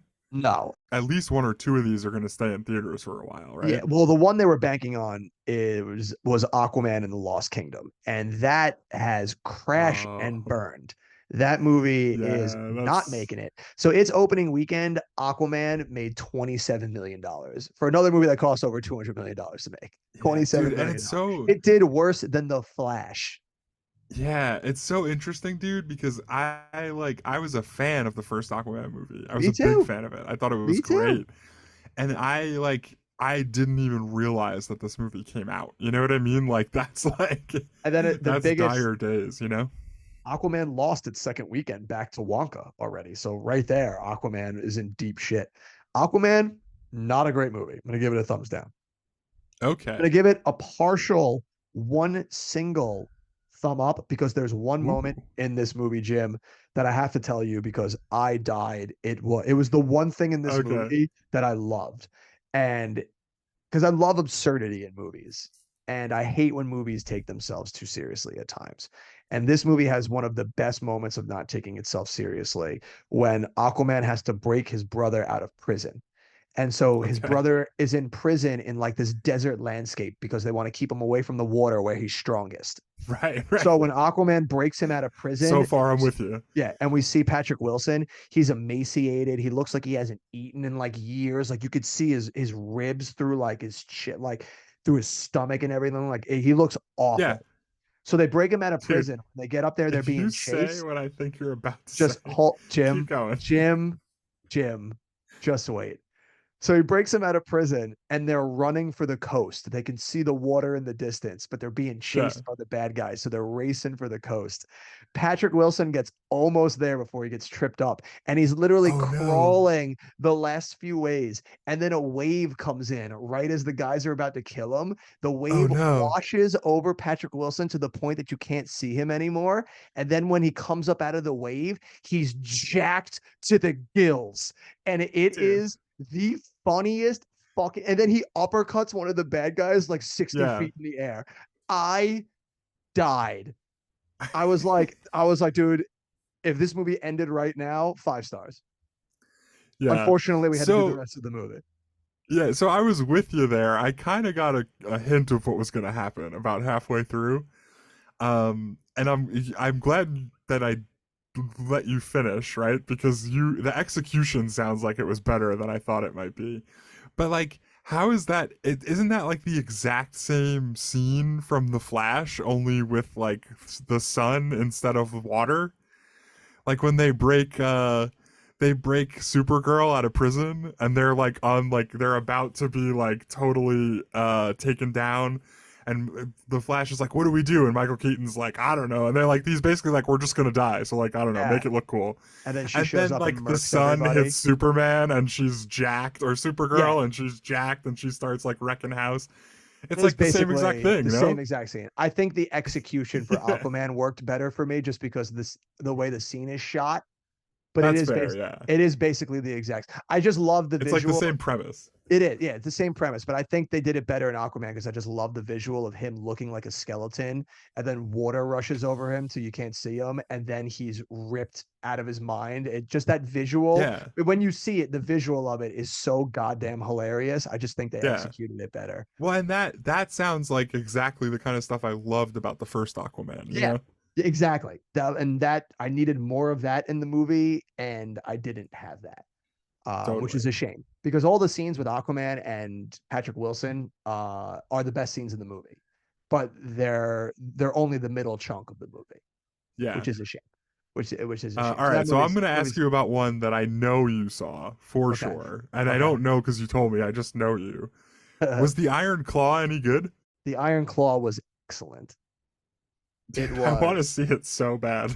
it was excellent. It's another one where it's a tough balancing act because I know I just said I hate in Napoleon where they're stretching out decades Yeah. to tell a story, but I think they do a better job in this one being more concise and making it seem like it's really honing in on just a few years of their life, where it Yeah. doesn't Well, seem and as like long encompassing. I mean, the tragedy of their life did all happen very quickly, one after the other one. So it does feel much yeah. more condensed in its that it feels like it's really just honing in on one thing, which basically is that they're just honing in on the curse. So it feels more Right. streamlined in that they're honing in on one particular element that's the through line through it. Yeah. It's Zac Efron, interesting. fantastic in the movie. Absolutely robbed that he wasn't nominated for a Golden Globe. He Yeah. is so goddamn good in this movie. And if anyone tells me that he didn't take steroids for this movie, I'll never fucking believe them because he is Dude, he definitely did. I've unbe- seen pictures. He's like unbelievable. yoked. Unbelievable. Yoked out of his mind. There's just no way. And also, like, I don't know why that it has to be like a hard kept secret in Hollywood because it's not like you're gonna get like fined. Yeah. I mean, I guess steroids are technically illegal, but like, is there really like Are people they out there though? doing like steroid busts? You know what I mean? Like, Are it's they kind of illegal? like a no. I think they're illegal. I'm saying. That's what I was saying. Are they illegal? I think so. I I mean, I thought it guess was it only depends because like I thought they were only illegal to use in like sports and shit. Like if you're just no, I using mean it to look like, big, like I didn't think anybody was but like like stopping you. no, I'm pretty sure they're illegal, dude. Because like, isn't like Really? the trope that like you're like when you're at the gym, if you're at the right kind of gym, like a dude will come up to you in the locker room and be like, "Hey, man, you trying to get big?" You know what I mean? I It's like if steroids were remember that from legal, you health wouldn't need to class. buy them from that creepy guy at the gym. You know what I'm Gym. saying? Yeah, that's fair. Like you That could just yeah, go to like the store or your doctor. yeah, that makes sense. That does make sense. Although I'm sure there is like some like medical, like I'm sure there's like you can get prescribed HGH for certain Yeah, things or that's what I'm like saying. testosterone for certain things. Yeah. But it kind of like how pain pills used to be, like where they're like legal in certain So circumstances, but you can't yeah, just take them because you want to get jacked. You because you know want what to I get mean? Like you jacked. need to have like a medical Interesting. reason. All right. So yeah, so then everyone's probably doing it on the but I mean the Hollywood racket, they're probably getting steroids for their actors. Easy peasy. Yeah. And I'm There's not nobody saying that out they're there not who's like, we gotta break up this steroid ring. exactly, You know what exactly. I mean? Like, And I'm not saying that they're not also working out and eating healthy and doing all that stuff. oh I yeah, you just need to. yeah, I just also think they're taking steroids.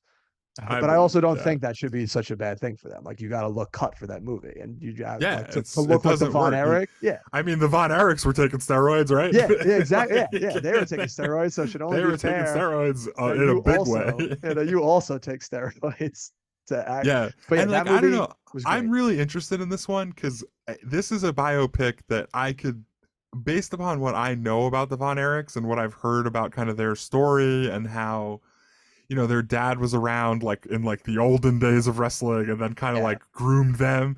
Like I could see where you tell that story over decades and it's like a concise, like focused story, if yeah. that makes Which sense. yeah, which is exactly how it is. It's really good. I think you would like it a lot. Probably the biggest surprise of December, Jim, Wonka. Yeah. Oh, yeah. What's the Yeah, that surprise? delightful, Oh, delight, okay. delightful movie. I thought it looked Uh, cool. How it is did the look music? so very hit or miss. Some Okay. songs don't hit, and there's other songs that are absolute bangers. Like there's a song called Sweet Tooth, fantastic, so goddamn catchy. I'm humming Huh. it all. I'm humming Interesting. it all the time. So and I said this too because at work we were talking about everyone saying like, well, what's going to be the big movie without Aquaman? And I was saying that Wonka was going to not hit the levels of Greatest Showman, but be like a Greatest Showman where it was going to come out of Oh, that. nowhere. It was going to be the family movie that everyone was going to see. It was going to Yeah. continue to do business, and that's exactly what we've Yeah. seen it do. Yeah, It's you're on to something there, yeah, dude. That's yeah, gonna have yeah. legs. But yeah, Wonka absolutely delightful. And I should have known it was going to be great because it was directed by Paul King, who did Paddington 2. And that is the greatest family Oh, movie of all time. it might be the greatest movie of all time. It's like in terms of pacing and just it's probably the best movie ever made. Like it's great. Paddington 2, Yeah, I've seen that like 12 times. If it was on if I came across it on streaming, I'd turn it on immediately. It's yeah, he's great. it's fantastic. But definitely one of the lower grossing totals for December that we've had. Obviously, we didn't have, last year we had Avatar. The year before that, we had Spider-Man. So Right. it definitely hurt that we didn't have a $1 billion hit, but there was a lot of stuff that came out that did enough business that, made it not so much of a death sentence that everyone thought Christmas was going to be. Like Right. I'll rattle off. There's no Star Wars this December. Yeah, there's nothing huge that really brought anything in, but we did have some movies that came in and did some business. Like we had Did you see Godzilla. Godzilla? I was literally just gonna say Godzilla minus Yeah. one. Did you Yeah. see it? I saw it. No, I think I'm gonna see it Ah, next week with some dude, friends. fucking great. It's great. Yeah. Yeah, yeah, absolutely. How Outside about of 2014's Godzilla, it's probably my favorite Godzilla. okay. 2014 How about Godzilla and this one. Poor Things? Dude, Poor Things, so gloriously weird and great. Yeah. Another Yeah, one that was like right up my alley. Yeah. yeah, yeah, great. Also a little on the long side, but the movie was so good that I Yeah. was more forgiving of it. It was a long Um, movie. It didn't feel it. Mark Ruffalo, dude. dude, Everything that guy said cracked me up. he needs to win Best Supporting. Like Yeah, I he's think he so does, goddamn right? He good in was that so movie. funny. Just like his facial expressions, like he wouldn't even be the Yeah. focus of the scene, and you'd see him in the background just like mean mugging, and you're just like, dude, he's killing it right now. Yeah, well, he just like that was one of my favorite parts of the movie is like obviously like Emma Stone's character, what was her name? She might Bella? win too. She might get her I second think win. she might. She has a lot of character growth and like an arc, you know what I mean? That's like very prominent. But so the way Mark Ruffalo is just like absolutely losing his mind more and Uh, more as the movie goes on is just so amazing. When he tries to throw that lady off the the boat boat, yeah, from like the upper deck. he's So great. And like he's I don't so want to give out too many spoilers, but yeah, just Mark Ruffalo was incredible and that movie was a thumbs up for sure. yeah. Go see that movie, people. If you haven't seen Poor Things, it's definitely gonna do a really good sweep up at the Oscars. I think it's gonna get a lot of noms. Yeah, I think it's Um, probably going to be up for best picture, I'd imagine, yeah. right? I think it's Oh, got a good chance too. did you see the trailer? This movie came out. I don't know if you saw, I'm sure you probably didn't see it, but at least the trailer for the movie The Boys in the Boat, the new George Clooney movie. No. Is it a Oh, sequel to The Perfect Storm? no, no, unfortunately not. So this movie came out on Christmas Day. George Clooney directed The Boys in the Boat. It's about like the rowing team right before World Oh, War I think II. I've heard of this. So the Or main like I think I guy, saw a trailer for yeah. it or So the something. main coach, Joel Egerton, guess who his right hand man is? The right hand coach, Who? our boy, lead actor from Zoo, James Woke. No way, Yeah, dude, biggest role, dude. dude. I The guy remember that was the zoo. He was like the main character in Zoo. the main character. Yeah, the main The guy, one whose the dad did handsome the dude. zoo. The one whose dad Yes, like the one whose unleashed the dad. zoo on the world. Yes, yes, Okay, yeah, he's in this that's movie. the question I needed to Yeah, ask. There it yeah, was. yeah. He's in this movie. Great that he's got such a huge role in this movie to Wow. see him. Yeah. I texted my brother-in-law, Yeah, you because met this because guy before, yeah, right? yeah. You Well, went to a wedding with this guy? I remember he's this. he's best friends with my brother-in-law. They've been like No friends since way. college. That's So yeah, so I met it. incredible. Yeah, so I met him at my sister's wedding, and I've just always been this dude's cheerleader ever since. And Yeah, Mazel Tov. I sent the I gotta message. say, I know I I sent the hope he message doesn't to hear this, them. but I thought Zoo was gonna be the peak. I don't know, I didn't think he was coming back from anything better than Zoo. Well, he was the bad guy on the TV show Watchmen. He's gotten some good roles. Oh, was that him? Yeah. The like senator Whoa, guy that yeah, that wants to like turn dude, himself into the next man, Dr. Manhattan. the Yeah, guy from Zoo sure showed me, man. dude.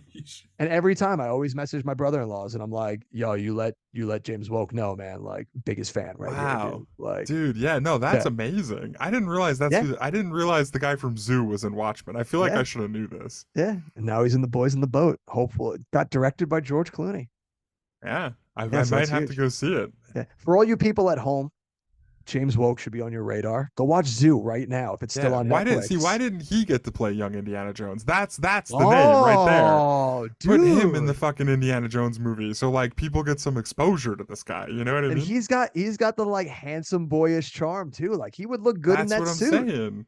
They could Dude. make this guy a star, and it's probably Now you're talking. malpractice that they haven't already. Yeah. All right. So tomorrow morning, I'm texting my You hear that, brother-in-law. Hollywood? James Woke is just there, ripe for the picking. Right for the Get on it. picking. George Clooney, you've directed him. You know his prowess. Let's get him in the Yeah, suit. I'm exactly. gonna text my brother-in-laws tomorrow and be like, you got to call James right now. We got $1 million idea.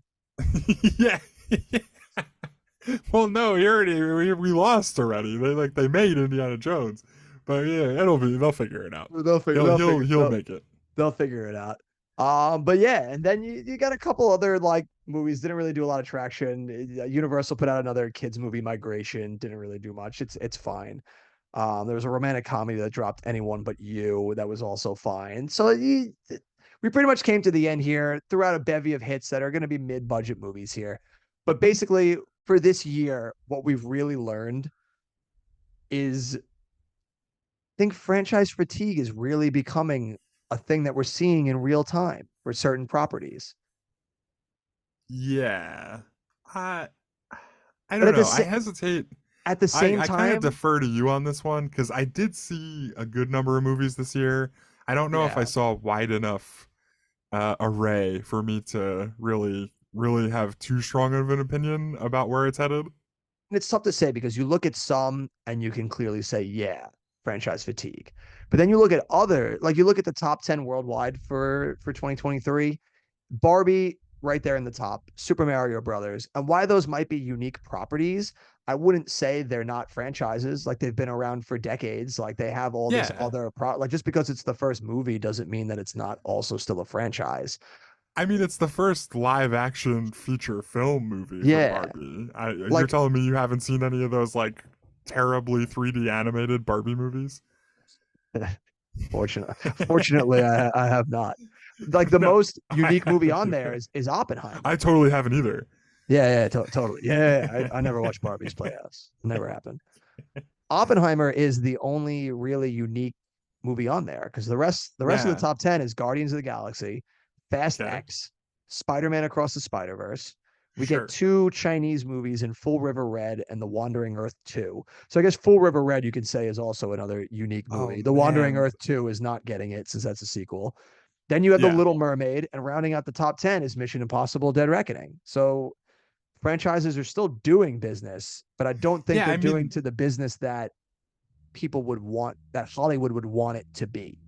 yeah. I mean, right. There's still where the money is to be made, but this kind of goes back to something we were saying earlier, where 2019 was really, at this point, what looks like the peak, and we've Yeah. kind of, for whatever reason, and there's probably more than one, but for whatever reason, we've kind of tailed off from that peak a little bit, and I remember 2019, dude. It was like, dude, movies are the best. They're making more money Dude. every year. This train's never stopping, right? Yeah, dude, COVID And COVID really it didn't slapped really us in work the out that face. way. But all right, well, we've been rambling for a long time, so we're gonna wrap this up with Yeah, geez, how two. long was this episode? We've been going probably for close to like 2.5 hours now at this point. Oh So it's boy. it's a huge. Well, this is why we call it a bonus episode, Jim. They're not going to Yeah, get that's many of true. these very often, but when they do, we're giving them the bang for their buck here. You're getting a Yeah, big out of this. So true enough. last few things I want to leave out with just a little fun facts of the box office stats from this year. So one of the things I always love to look at, obviously that we always chart here, are our legs and what movie stays at number one consecutively for the longest. Yeah. And so the first one that I charted all along here is the movies that have been able to hold number one for more than 1 week consecutively. Do you want to take a guess at what the movie that held number one the longest in 2023 is? Fucking cracks me. Is it not Barbie? It's not Barbie. Barbie is in third place, holding 4 weekends of July 21st, the 28th, August 4th, and August 11th. Okay. And it's not Super Mario Brothers. It's not Super Mario Brothers, which also held 4 weeks, but did it earlier in April. It pretty much held the entire month of April, which is fucking crazy. Yeah, that's odd because those are the two highest grossing movies of the year, right? Yeah, which is fucking insane. I'll give you a hint. Yeah, It's please. not a movie that came out in 2023, which is insane. Oh, was it Avatar? It was fucking Avatar.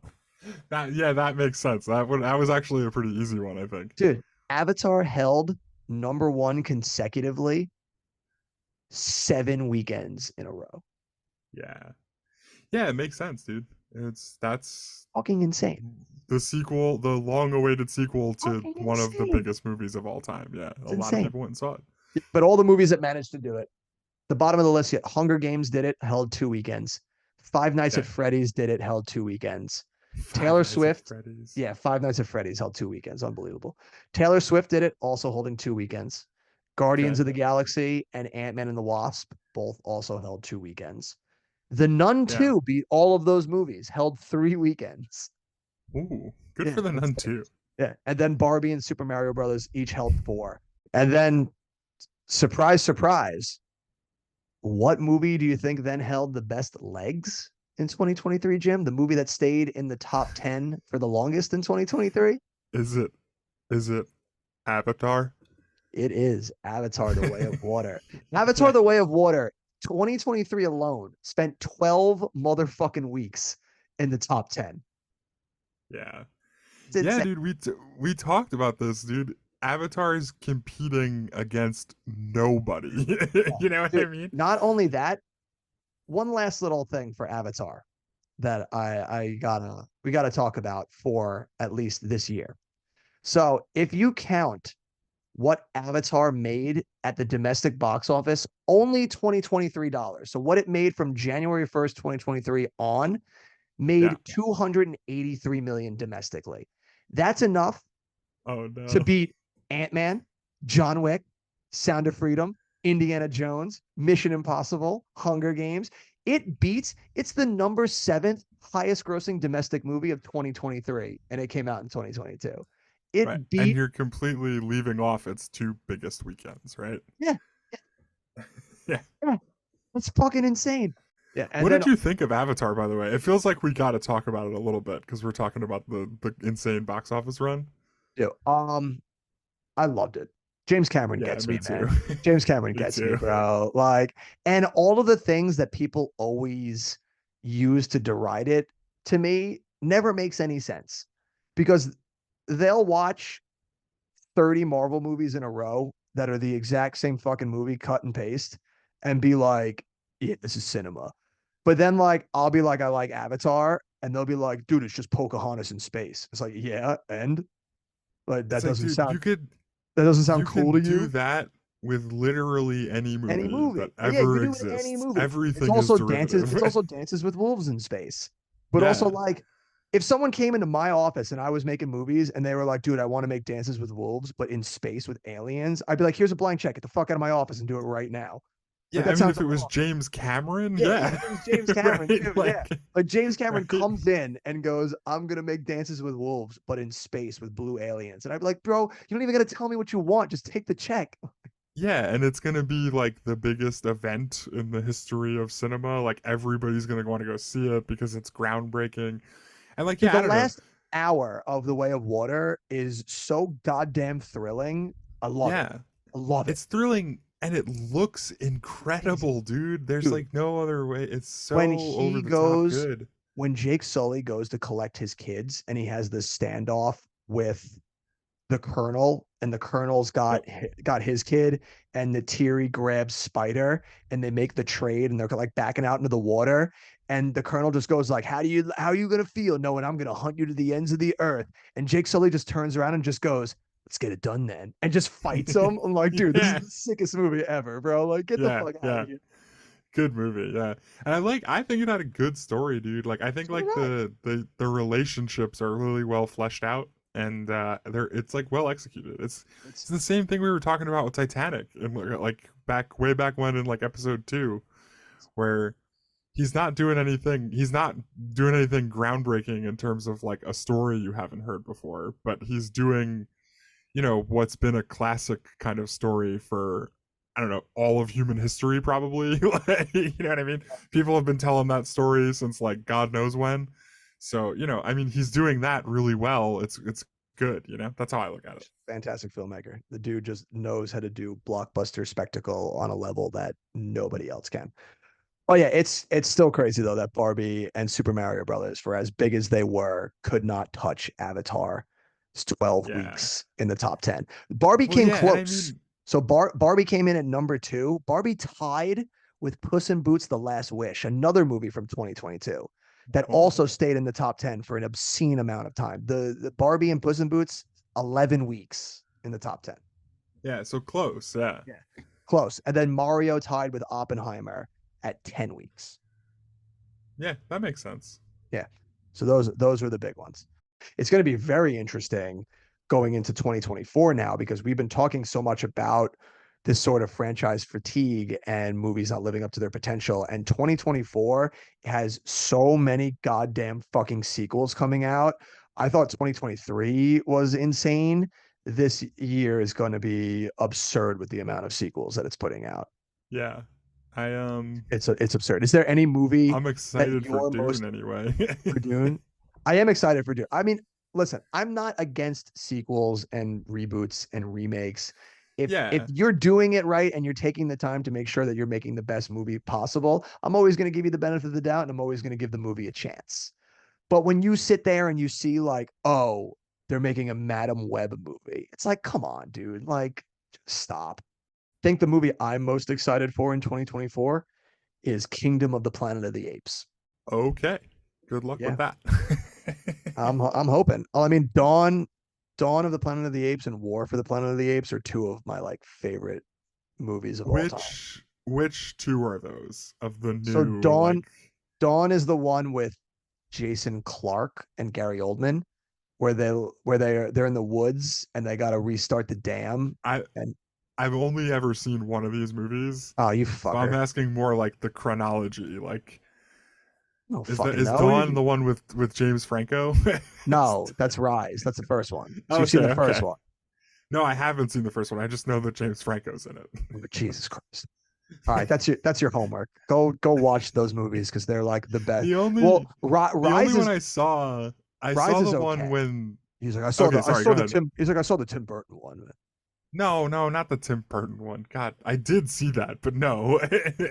I mean like of the new ones. Of The the new only one. one I saw, I think it was like the third Is it the one one with Woody maybe. Harrelson? Yeah, with Woody Yeah, that's Harrelson and that's the where last one. what's the That's War. name Caesar?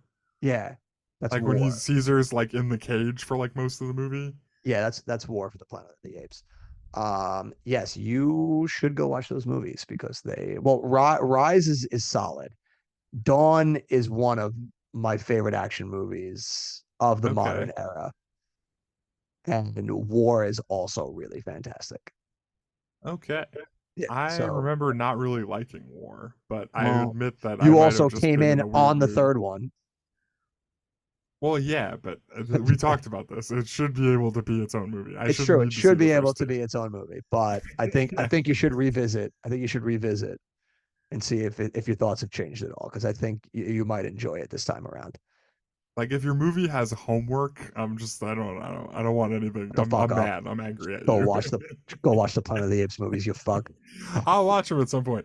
We've come across like I don't know 15 movies that I need to watch, so Sure. I'll First, you got to get catch back to up. you. First, you got to catch up on your Oscar movies Yeah, for this and I year, mean and then and we're then you can doing a dive in. podcast where I'm forced to watch a specific movie every week, so that's taking up some time. Well, you can't wait until we get to 2014 movies for Dawn. That's going to be like decades from now. Yeah, but that's perfect. Maybe I'll be interested in watching it by then. You'll finally have an appreciation for it. You rat Yeah. bastard. All right. All right. We're gonna leave off here with one final thing. Okay. You don't have them because you hate to rank things. You never rank things. Yeah, I didn't I, put any thought into it, so I I don't rank want to just like make one Well, up. you pretty much said we'll leave it with you. You said Oppenheimer was your favorite movie of the year. You stand Yeah, by? I think that's right. Okay. That's my gut reaction off the That's good. cuff. I think So that's my then number one. so then we'll finish with my stats. So my stats, I saw 317 movies this year. 109 of them, Sheesh. yeah, 109 of them were 2023 movies. 71 of those 109 were in theaters. So I went to the movies 71 times this year. Yeah, that's like It's a lot. you averaged more than one movie a week. Like, Yeah. Yes, I did. And I was telling that to somebody, and they were like, "I don't think I've seen 71 movies in theaters in my life." And I was like, "That's sad. Go to the yeah, movie. and Go to the I saw these in the show notes, and I was like, I'm not gonna lie, I was a little jealous movie." because there was a time when our numbers would have been very similar, Yeah. Well, there and was they a are time. not this year. There was once upon a time where we were going to all these movies together. Right, like I probably would have been at like Yeah, 56 of you those probably would have been, 71. yeah, at a Yeah. large majority of these movies. But so I did my top 10. So I'll give you now what my personal favorite movies are from this past year as a coda to our finale here tonight. Yeah, hit me with it. All right, so we'll start at I'm 10. gonna not say my rankings, but I'm also gonna judge every single one of yours. At number 10, we got Killers of the Flower Moon. Okay. Number 9, The Iron Claw. Ooh, Yeah, Iron Claw Iron top Claw 10. made it into the top 10. Now At I have to see it. Yeah, now you have to see it. At number 8, a movie we actually didn't talk about, Saltburn. Yeah, that's I thought you would bring that up. And I know that you know that I haven't seen it yet, so I'm wondering if that's why you didn't say Yeah, I think I anything. might have left it off just because I know you didn't see it yet, and I don't really want to spoil any of that movie for you because that's a Yeah, movie. but That's a movie that's I went in and knew nothing about other than it was directed and written by Emerald Fennell, who did Promising Young Woman, and I loved that movie. yeah, So I wanted to go in completely blind, and it made it that much better of an experience. So I want to do the yeah. same for you. But So I'll from say what I've nothing heard, about that. 8 very reasonable. Yeah, great movie. So definitely, I think it's on streaming now, so you should be able to watch it. Yeah, that's another one though. I'm probably gonna. I'm hoping that that comes Back in in the the theaters, like Oscar. for Yeah, like I'm yeah, hoping that's that fair. that's the That's fair. move. At number 7, Poor Things. Okay, okay. Number 6, another movie we didn't talk about, kind of flew in under the radar over the summer, but one of the best horror movies I've seen in like the last 10 years. Talk to Me. Oh, yeah. Yeah. That was Did you see that that's like movie? one of the The one with A24 ones, right? Yeah, the one with the hand. I know what it is, but I didn't see it. No, Dude, it looked rad though. It watch looked that like movie. creepy Dude, as hell. that movie is fucking rad. Watch that movie. At number 5, the only streaming movie to make it on this list. Ooh, They cloned Tyrone. that's another one I want to watch, dude. Is that what's Dude, that on? Netflix. It's on Netflix. Okay, Dude, yeah, John Boyega, Jamie Foxx, and Teyona Paris, I think is her name. I'm not sure. Fantastic. That dude, the movie's so goddamn good. It's great. I loved it. Nice. I Yeah, really I've loved heard it. good things. It's Yeah, definitely on my list. it was great. At number 4, this movie called Past Lives. It's another A24 Okay. movie. kind of flew in under the radar, but I don't know if I've heard of that one. it is phenomenal. It's a very What's stripped it down. about? It's about this I believe she's Korean or Japanese. I watched Okay. it so long ago that I can't remember. But she moves to America and has to leave behind like her boyfriend from when she was younger, and then they reconnect decades later. Oh, I saw the trailer for this. I know what Dude, you're talking about. Yeah. it's so freaking good. Was it It's did it so have some before sunset kind of oh yeah, vibes? yeah, Was it that? yes. Yep, That was the sense that I got from absolutely. the trailer. Yep, Was it was it like is. before sunset was kind of Yeah, what they were it shooting has for. very much those That's the vibes. second one, right? Before sunset? Yes, yeah, it's the Because second one. the first one's before Before sunrise, and then sunrise, I don't remember before sunrise, sunset, and then before yeah. midnight was the last one. Before midnight. Yeah, okay. Yeah, Sorry. the Okay, best go one. ahead. Yeah, so number four, Past Lives, great Before movie. yeah, before midnight's insane, One, dude. so number three, Mission Impossible: Dead Reckoning. Okay, I think that's fair. Number two, John Wick Chapter 4.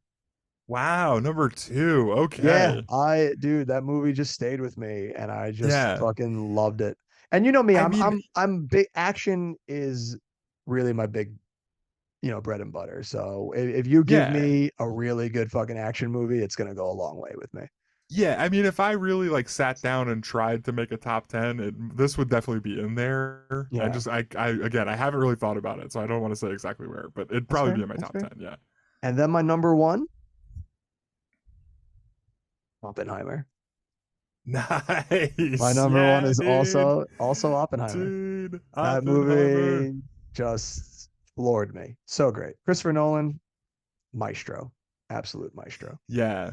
I mean, like I said, I have a lot to say about it, and I'm sure we'll be able to find another time to do it. Another This time episode's to already talk. really long, so Yeah, we'll save those um, thoughts for somewhere down the line. but yeah, it's a masterpiece in my opinion. Yeah, great, fantastic, just gloriously well done movie. Bravo, Christopher Nolan. Pat yourself on the back. 2022 might have been Tom Cruise's year to save cinema, but you saved us in 2023. Yeah. Who will save us in 2024 will be the question, and we'll be charting along with it throughout the year. So make sure you come along on the journey as we see all the pieces of shit and glorious, amazing pieces of cinema that come out in this new year. All So right, dude. that's what I'm most I excited. gotta go. Yeah, we have been. Yeah, this has been the We've long been at haul. it for a bit. Yeah, we've been at it for a bit. If you've made it this fucking long, you're a goddamn trooper. Still chugging along here. Kudos to you.